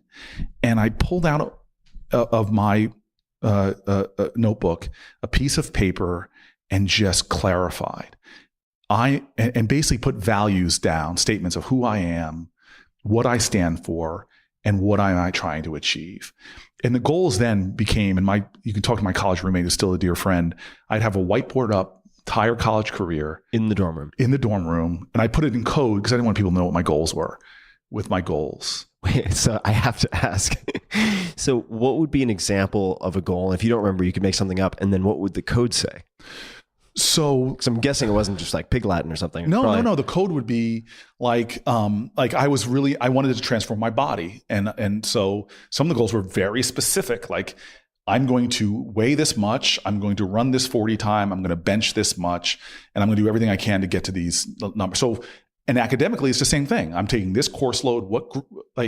I'm going to decide beforehand what grade I want to get and what I'm willing to do to get to that grade. And I found in college it was this liberating experience because I realized if I was willing to, and I have a good book in me. If you ever want to co-write this book, how to get straight A's in college. Okay. How to get straight A's in college if you're a dumb person. Like I was. Sounds like a winning title. Yeah. Because I just realized, you know this, everything's a hack, right? Everything is the strategy that you have and or how much there's forgive me, Maya Angelou, forgive me, Alice Walker. I can't remember who said it, and there's a curse in it, but I'm pretty sure it's Alice Walker. Cursing's okay. I'm from Long Island. So this is the quote: on the podcast. if you want to fly, you've got to give up the shit that holds you down. Mm-hmm. Now, the power of that is that most of us want things, but we're not willing to give up something to get it. What I learned in college, it still serves me now, is what am I willing to sacrifice? Am I willing to sacrifice? And in college, for me, there wasn't a complicated life. There wasn't anything that I was willing to give up for the two things I wanted to excel in, academics and athletics. And so once I realized that and really got it clear, then I could do it. So what happened to me? So why did I become an A student when in high school I was a B student? Well, it's simple, because when everybody else on Friday and Saturday and Thursday, Friday, Saturday night was going to parties, I realized if I do everything, what everybody else is doing, I'm going to get the same results. If you want things that other people don't have, you've got to be willing to do the things that other people don't do. And so I said, I'm going to go to the library for 3 or 4 hours. I'll still go to the party at 11 o'clock or 12 o'clock, but I'm going to do things that other people aren't doing, study. I'm going to learn little hacks. If the paper's due on the 7th, I'm going to find out who's grading my paper and give them a rough, quote unquote, rough draft at the first. But really the first, I gave my best effort. Like, this is the best thing I could put together here. And I found out that the TAs would say, I'd say, here's some of my ideas. Could you read this over? Tell me if I'm on the right track.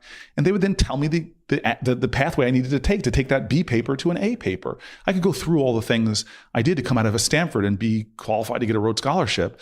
But what I'm saying to you, more importantly, going to this idea of activism, and I do this all the time, and especially because in politics, there are so many forces trying to erode your moral core. I look pointing at my chief of staff because we just went through one of them on drug imports where we got castigated publicly. We ended up getting to where we were in a place in accordance with our values for the importation, for the rightful importation of drugs from Canada. But if I didn't know my moral core before that, I would have veered way off course. And so what I'm saying, what college did for me, it said, if you can focus in on what's important and cut everything else out, and then find people who can teach you. And what I did there, and the joke I always say is, like, on the football field, there was a guy named Jeff James, like this great wide receiver, and I studied him. He didn't know it, but I watched what he did. I mean, I literally began copying the way he dressed for to go out on the field. Like, his towel was a certain way. I watched, at the end, I used to go back and sulk that I was so low on the depth chart. But I started seeing that the superstars on our team, they were going to the gym when everybody else was going to the training table, transformed my body, made the California all-strength team by going in and doing all the extra work. In the classroom, what I did is I just looked at who are the smart people, and I saw smart people have better habits than me. They sit different places than I used to sit when I was in class. And so for anything you want to do in life, except for maybe being in politics, which I can talk to you about, it was harder for me then, I always look for a model. What are they doing right? What can I innovate upon that they're doing so that I can find a way to do it even better? And then, by the way, share with other people your results. Tell them about your story and so on and so forth. So let's get back to activism right now. One thing I have to get off the shoulder, and I don't want to be a complainer, but I know your audience wonderfully is, you have Republicans that listen to you and Democrats to you. This is one of the greatest podcasts in America, and I'm not just trying to blow your head up, because one of the few spaces in America where people from different political parties come to listen to the same guy. And that's great that right now, and there might even be some Republicans listening right now that are like, God, who's he got this week? A Democrat. I usually don't listen to him, but it's Tim. I'll give this guy a shot, So this is a wonderful space that right and left are listening to. But let's just take it from people on my side of the aisle who are so upset about Trump right now. And one of the things that bothers me right now is because what we don't understand is, before Trump, right or left, why weren't we so disturbed before this about the injustices in our country? That Superfund site in Newark, by the way, there's Superfunds in every single state in the nation. Ronald Reagan was one of the last presidents to reauthorize a cleanup mechanism for the Mitch McConnell, the current leader of the Senate, voted for it.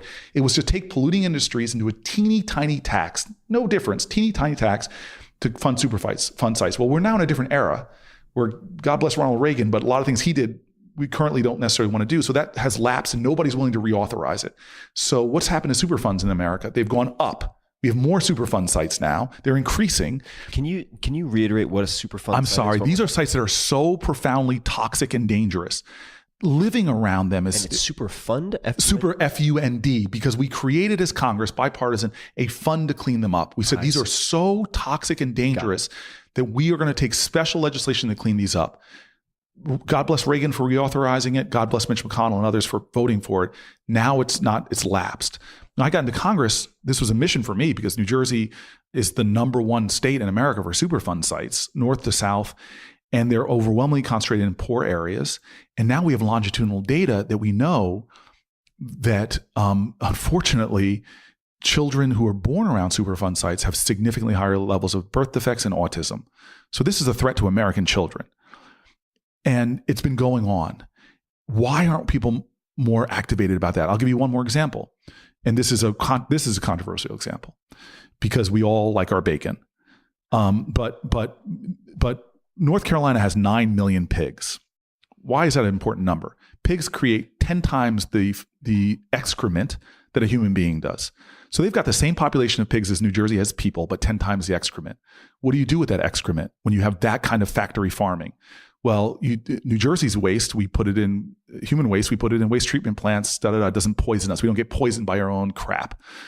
North Carolina, what they do is, unfortunately, a lot of these pig farms are located in very poor areas, low-lying areas. And these people who live in those areas didn't invite this stuff in. I talked to a Vietnam War veteran, leaves his home to serve in the Vietnam, comes back, and there's one of these places. What they do is they put all the crap into a lagoons. I've now, just weeks ago, I went down to stand with these people and try to figure out how I can help them in these lagoons. And then they take the excrement and they spray it in the air over what are empty fields. But the problem is, I stood there and watched as the mist from that stuff floats off the property of the pig farmers. And by the way, the pig farmers in many ways don't even own the pigs. They get these pigs delivered by the larger corporations. They have to raise them for 6 months and they get picked up.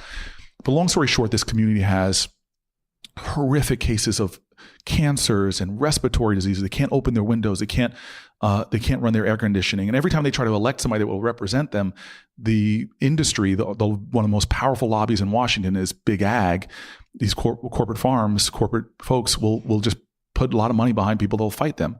And I bring this example up because no human being could have gone where I went, right or left, sat with these people and see what they're enduring and their children are enduring and not been outraged by it. So why all of a sudden, now that we have a new president, and I don't care if it was Obama or whatever, why have we lost our sense of urgency and our sense of outrage? And the last example I'll give you is a Chris Christie example. And I'm glad I said already, I talked to him a few weeks ago. If you can't find a way to be a friend with another American, I always say patriotism is love of country.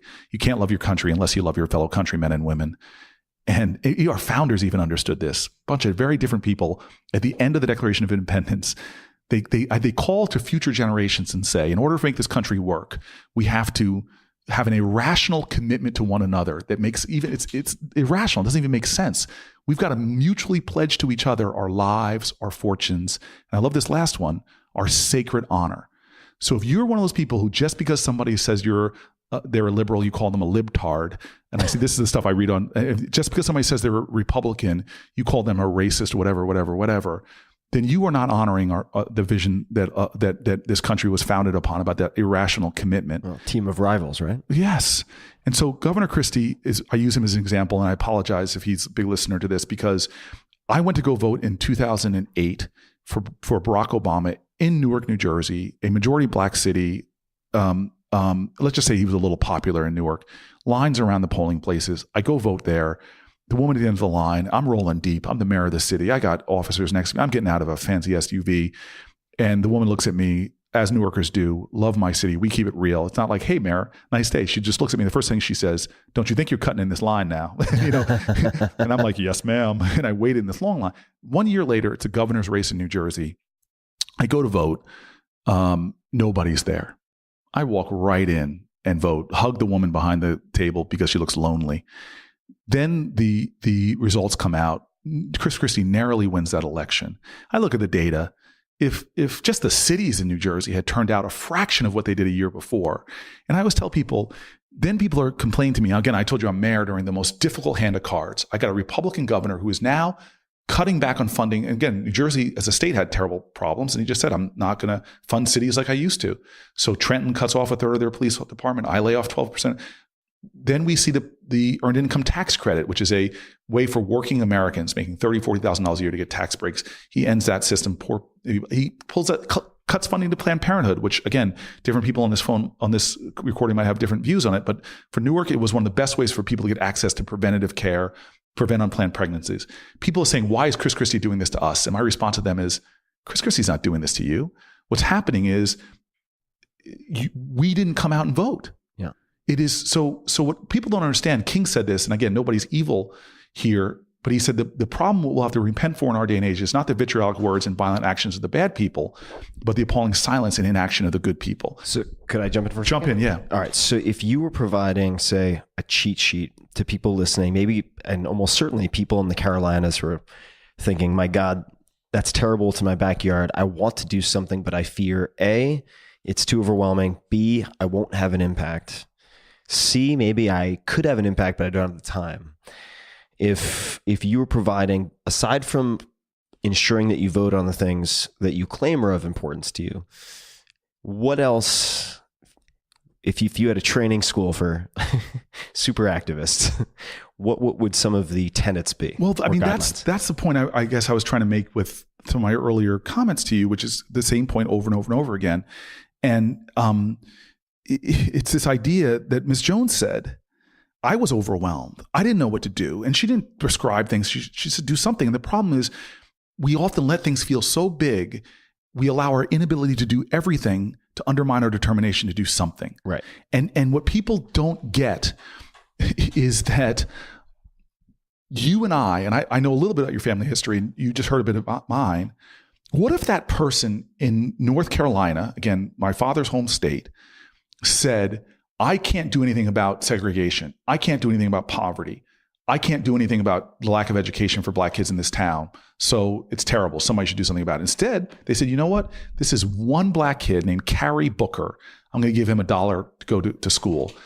That act of love literally had a time-space jump that I am sitting here right now because a small group of poor North Carolina folks in the mountains decided that I can't change the world, but I can do one thing for one kid. There's a United States Senator where he is today because of those acts.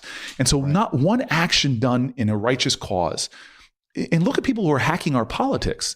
Money is one of the most toxic influences on our politics, but yet you just watch Bernie Sanders run a campaign where he didn't ask for one corporate dollar. Not because somebody he said, I only have $5 to give somebody. He said, you know what? I believe in that candidate. I'm going to give $5 to them. Well, all those small actions in the aggregate turned into a tidal wave of action. So you and I don't know if you're like this, but I get appeals for money a lot. And if I can't help, I at least let me give $1 or $5 to show I care about this issue and it's something important. And that's my hope for anybody listening. Don't feel powerless ever. I mean, Alice Walker says the most common way people give up their power is believing they have none. We all are so much more powerful than we realize. And sometimes if we want to curse the world around us because it's not kind enough or there's too much cynicism, nothing is going to change about this world unless we do first.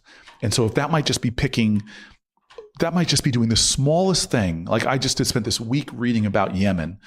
I mean, it is awful, God awful what's going on there. But I can't get mad at other people for not knowing what's happening in Yemen. But if I say, you know, I'm going to do one thing on my Facebook page, I'm going to post a little bit more about the near famine going on in Yemen, and I'm going to give people one instruction of an action they can take. Mm-hmm. If we were all doing that about issues we care about, we would be influencing each other.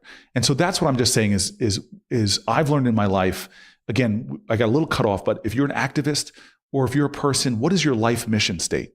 Why is that not clear? What do you stand for? I'm not even telling people.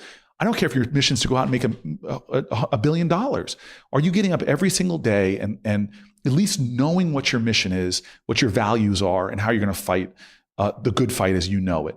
And are you living in allegiance to that? That's why I always say that civic gospel, and that's why I always say, before you tell me about your religion, show it to me in how you treat other people. How are you living in accordance to those values that you hold, that you intellectually have, and be that kind of activist. Don't suddenly, and I'm not saying there's anything wrong with suddenly waking up and saying, I reject what's going on, but try to be consistent in what you do, even if it's a small way. And maybe, I know we're coming up on time in a little bit, but if we have a few more minutes, I was just going to reiterate and reinforce what you just said. And perhaps it's the word that scares people off, activist or activism, because it sounds like a full-time job. So if we were to maybe just call it being a good person as you define it in accordance with your values and so on, that you could look at it almost like behavioral change of any type. If I'm trying to get someone to change their diet, to take exercise as a new habit, I'm going to want them to do less than they think they can do so they can build momentum in doing very small things. So no, it's not going to be the gym for 5 days a week, an hour at a time. It's going to be 5 minutes in the gym twice a week. Anything beyond that is bonus credit. Diet, great. Fix your breakfast. Everything else you can keep the same. So they build that momentum. And a challenge maybe that I would issue to people listening is, if it seems too big, keep ratcheting it down until it seems easy, and then just make that your 30 minutes of being a good person for the week and put it in the calendar for a week from now. And that could be donating $5, $10 to a classroom on Donors Choose in the town that where you grew up. It could be educating yourself for 15 minutes on, say, a site like QuestBridge, which is another incredible educational nonprofit that I'm involved with. Make it small enough so that it's not intimidating, so it's easy. And that's the gift you gave me back in 2009 when you told me about working out. And I think about you, and I don't mean, again, I feel like this is like I have a little fanboy moments with you, but there are days I can't work out, and I say to myself, Tim told me, just raise your heart rate for 12 minutes. And so from my home, where I live in the Capitol, to the Senate office building is a little over a mile. And I don't have to sprint it. I'm telling you right now, it's embarrassing, but it's about a 12-minute run for me. And I think about you, and I'm saying, like, look, I'm missing a workout because my chief of staff, closest friend, jerk over here, doesn't schedule me time to work out. I'm like, at least, I think of Tim, I said, at least I'm going to get 12 minutes in. And I'm telling you right now, when it comes to being an activist, if even it's as simple as this, I really believe that there should be more people being mentors in this world. And I can't be a mentor myself, but I'm going to once a week on social media post the link to Big Brothers and Big Sisters. Somebody, one of your circle of friends, if you have more than 100 followers, is one day, and if you post the data, you and I love data about one mentor in a kid's life dramatically changes their life outcomes. If one person in the next month that you do that, or 2 months that you do that once a week or whatever, one person is a mentor, you've just helped to change somebody's life. Yeah. And so that's how much power you have. You don't even have to give the $10 to Big Brothers, Big Sisters. And so that's what I'm saying. If there's so much we could do that we just don't do because we don't understand. And with this power, I'm holding up my smartphone right now, that we have to connect to people. I found this out as a political scientist, that more powerful than one of my political ads trying to get somebody to do something is someone posting information to their friends. It affects behavior more than we know. So just a few very quick closing questions, because we could talk for hours and hours and hours, and maybe we'll be able to do a round two, because I know we have a lot of listener questions, some of which were really fantastic. And I apologize to people we're not going to get to delegating today. We will get to it some other time, hopefully. But what are some books that you have gifted the most to other people? So I have gifted your book a lot. And I shouldn't say it wasn't the 4-hour work week. The book of yours, so I had to gift anyone, was a 4-hour body. I just thought that there were so many great little hacks in there. Some of them rated R. Yes. It is not all family programming. No, it is folks. not all family efficient. As I realized as I was handing to a teenager. Well, that's why it was taken out of Costco. Yes. Because it also is apparently it just printed in such a way that it flips open to some pretty explicit diagrams. Yes. So for those who enjoy adult recreation, also useful. Yes, but fair warning. But that is, and I'm not just, again, I shouldn't even waste my time saying, because most of these people most of the good folks who listen to you probably have already listened to that. So look, I thought Just Mercy, this book written by one of the greatest American heroes that I know, a guy named Brian Stevenson, who was a death penalty defender, And I try to consume as much as I can. So I do a lot of listening to books. Yeah. And that was one of the biggest books that I handed out. Just Mercy back in 2015. It is a beautiful listen. And it's one of those books that is a really good story. And it takes you out of where you probably are and lets you look into a window of aspects of our society that are really important. I'm trying to think of other books. I'm actually going to just open up my Audible. Oh, you know what? A book I loved? A buddy of mine wrote this book, and just for guys and men and women, I should say, that want to just work out a lot. The book about living with a Navy SEAL. Do you know what book I'm talking about? I do know of the book, and I'm blanking on the title.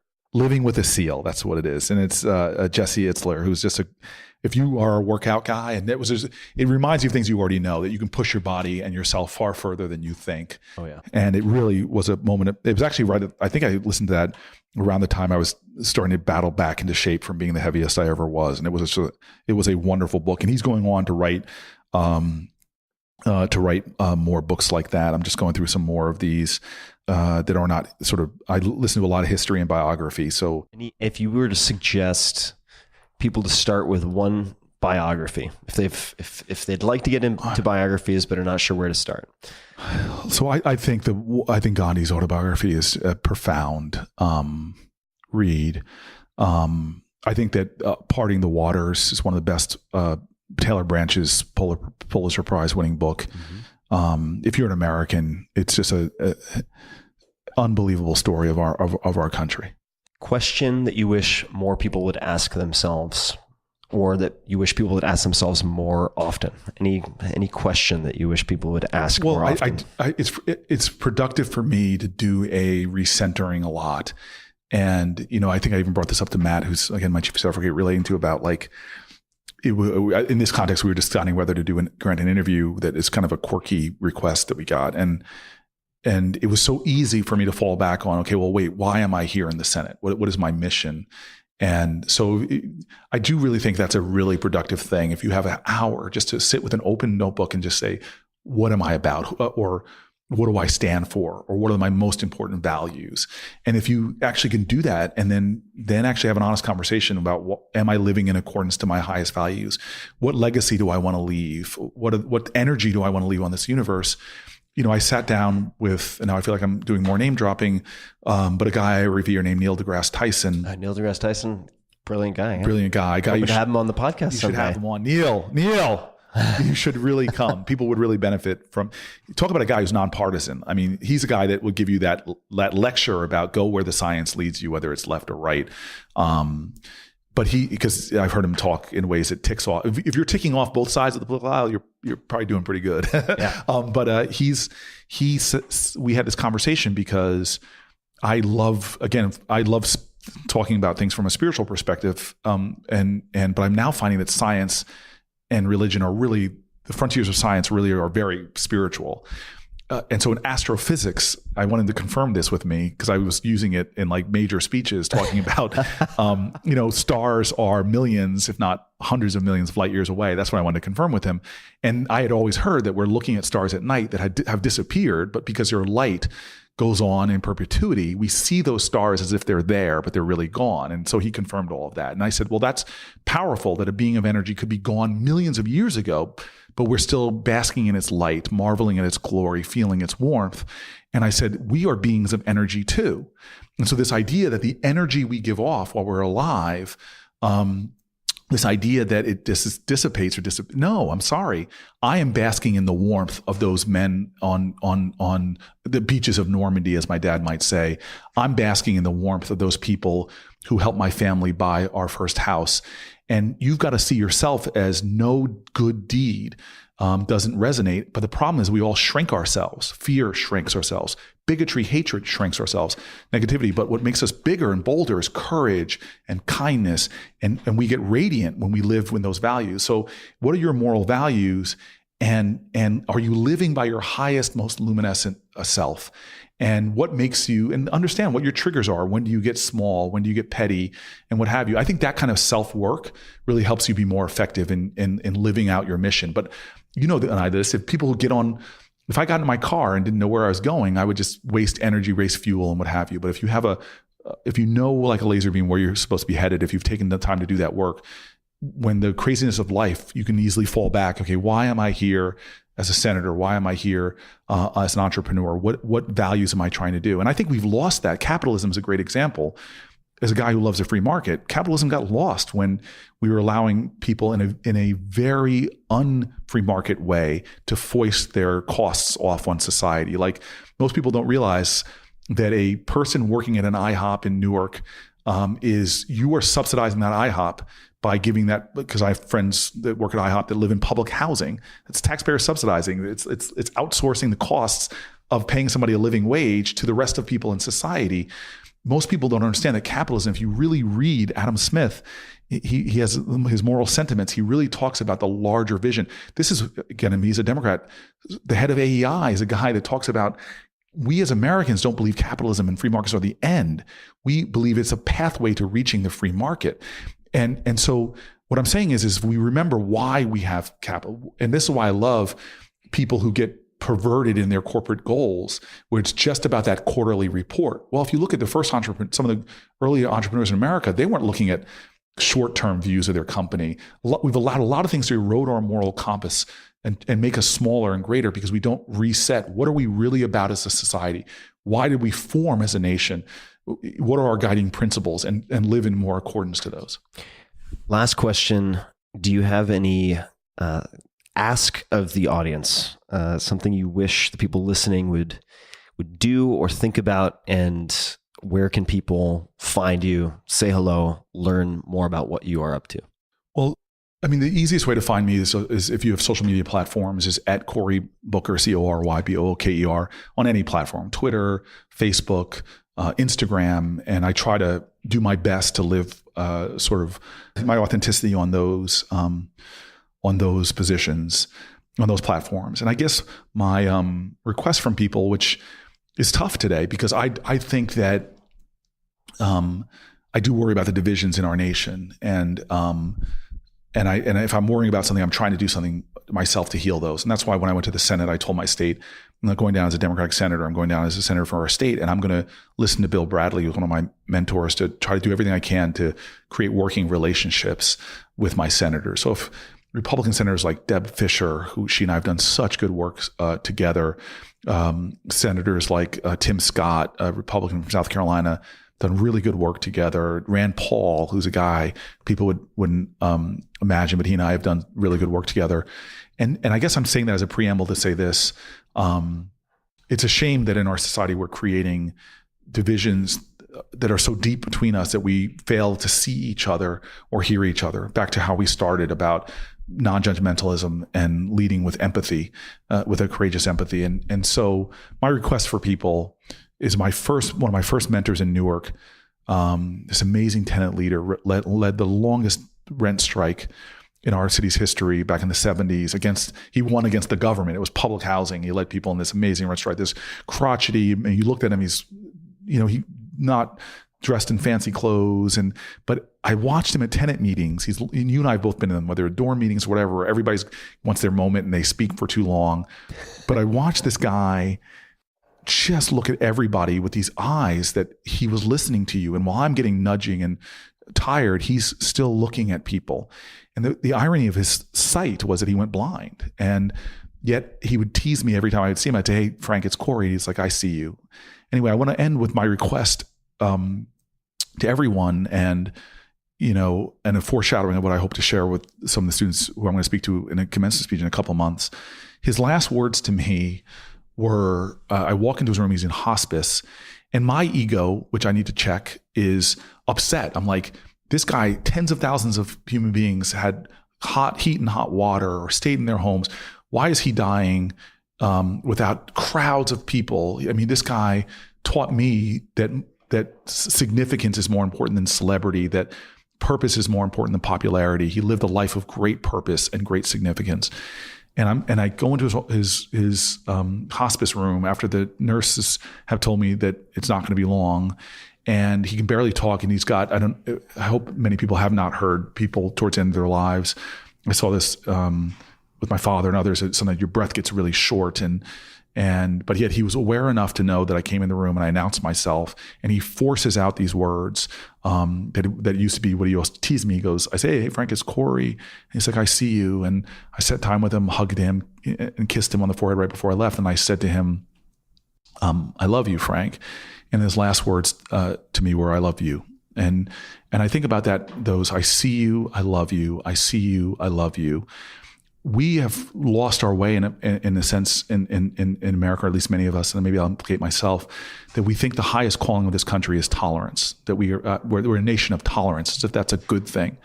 But tolerance says if you disappear off the face of the earth, if you're that person in the party and you just disappear, we'd be better off, or I wouldn't be worse off because I was just tolerating you. But this country, as our founder said in the Declaration of Independence, pledging to each other an irrational commitment, this country says we were not called for tolerance, we're called for love, to move beyond tolerance to that, because love always sees worth, sees dignity, sees value in the other person, and knows actually that if your kids do well, if your kids become an entrepreneur or an artist or a teacher, my kids are going to benefit from that. That is what makes a great society. And we cannot tolerate each other. We cannot tolerate divisions. We have to find ways to stitch this country together with love. And so my request to everybody listening is, you could be fervently against a Republican. You could be fervently against a Democrat. You could be fervently against those people who are marching in the streets, or what have you. My request is that we all try to, all of us, including me, starting with me, try to see each other, our humanity, our dignity, and try to love each other. I see you, I love you. And love it demands a surrender of ego for a little while. It demands a courageous empathy, as we've talked about. It demands a surrendering of your position, not always, but for a moment, let me imagine what it's like to you. Love demands you learning about somebody else. Like, how can I really... I love my Irish American colleagues or my Jewish American colleagues. Have I taken the time to learn about the Irish experience in America, which is one of the great stories of America? The Japanese American experience, what a great story of America. Have I learned about you? So, this idea, people always say the biblical sense of knowing each other, but love, not eros love, but love, agape love, necessitates knowledge, knowing one another as well. And so I guess that's a long-winded way of saying, my request for all of us, for people that you think you disagree with, take time to see them and to feel in your heart a love that Americans should feel to each other. Don't have to agree with each other, always like each other, but do you sincerely believe that patriotism obliges you to love Americans? And if it does, then really try to love, which is not a being verb, it's an active word. It necessitates us acting towards our neighbor with a certain level of commitment. I think that's the perfect place to end. Cory, thank you so much. Thank you for taking the time. No, I'm blown away that you would have me on. Oh, well, it's great to see you again. And I hope that we don't go as long before the next time we see each other. So thank you again. I really appreciate the entire team making Thank the you time. and I'll say this one more time. You are one of the sources of inspiration in my life, and more than just inspiration, education. I've learned a lot from you as a guy. I see you as a peer, but in many ways, you are one of the teachers of my life, and I appreciate you, Professor Ferris. Thank you, Cory. Well, you said you were a Padawan at one point earlier. I think you're definitely in that teacher role, and certainly in that leadership role. So this is a conversation I hope we can continue. And for everybody listening, as always, you can find the show notes for this episode, links to all of the books, documentaries, and many other things mentioned at tim.blog/podcast. And you can find links to the show notes for all other episodes there. And until next time, thank you for listening. Hey guys, this is Tim again. Just a few more things before you take off. Number one, this is 5 Bullet Friday. Do you want to get a short email from me? Would you enjoy getting a short email from me every Friday that provides a little morsel of fun before the weekend? And 5 Bullet Friday is a very short email where I share the coolest things I've found or that I've been pondering over the week. That could include favorite new albums that I've discovered. It could include gizmos and gadgets and all sorts of weird shit that I've somehow dug up in the world of the esoteric as I do. It could include favorite articles that I've read and that I've shared with my close friends, for instance. And it's very short. It's just a little tiny bite of goodness before you head off for the weekend. So if you want to receive that, check it out. Just go to 4hourworkweek.com. That's 4hourworkweek.com, all spelled out, and just drop in your email and you will get the very next one. And if you sign up, I hope you enjoy it. This episode is brought to you by FreshBooks. Man, oh man, do a lot of listeners of this podcast and readers of mine love FreshBooks, to the extent that I ended up meeting with the CEO not very long ago. Why are they so popular? Well, they are the #1 cloud accounting software designed exclusively for self-employed professionals. That's many of you, and used by more than 10 million people. You can send invoices, track your time, and get paid very, very quickly, which suits the needs of a lot of freelancers, a lot of entrepreneurs, and beyond. You can take pictures of receipts. You can link your credit card and debit card, so all the things you buy automatically appear in your FreshBooks in the right category. So on and so forth. Makes taxes easy, makes invoices easy, makes your life easier. And also, in fact, I would recommend a PDF. They didn't ask me to read this part, by the way. They put together a PDF a while back called Breaking the Time Barrier, subtitle, How to Unlock Your True Earning Potential. So you can search for Breaking the Time Barrier. A lot of people ask me, how can I get a 4-hour work week with a service business? And the story in that ebook, it's PDF, is the short answer. It's really, really good. So I think you should also check that out. So Breaking the Time Barrier, check it out. But also, why not test out FreshBooks? Claim your 30-day unrestricted free trial at freshbooks.com/Tim and enter Tim Ferris, 2 R's and 2 S's, in the How Did You Hear About Us section. That sounds like we're going to get very little tracking. That's a lot of work. But just go to freshbooks.com/Tim and try it out, because it is a very good product and I think you will find it simplifies your life. Enjoy. This episode is brought to you by Exo Protein. That's Exo like the exoskeleton in Aliens, and they make the only bars, meal replacement bars or pre-workout bars in my case, that I have in my house. You can hear the crinkling of cocoa nut, which I'm going to get back to. They're making protein bars using cricket protein powder, and many of the CrossFit mutants and high performers out there are eating these. I am also eating them, generally pre-workout. And I bet they taste better than any protein bar you've ever had. And why is that just one of the benefits? Well, they are exceptionally high in complete protein. They are minimally processed, much less processed than most, say, whey protein isolate, and packed full of nutrients, including calcium, omega-3s, and so on. For those people who are interested, also very sustainable. So this is part of the reason I ended up investing in the company.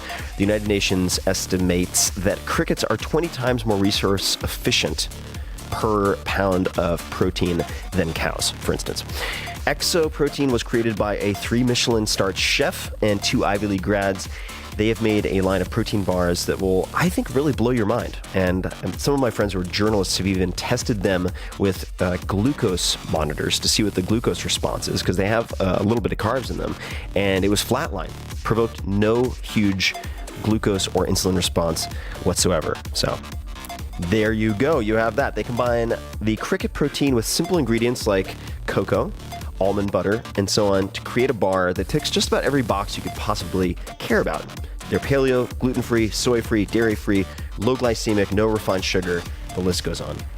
They are my go-to bars, and for all of you guys listening, Exo is offering a sampler pack of their 4 most popular flavors for less than $10 while supplies last. And that's not an infomercial. While supplies last.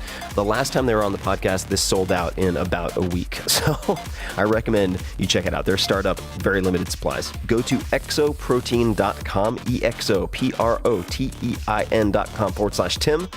And you can be one of the first to try the future of protein. So check it out, exoprotein.com/Tim.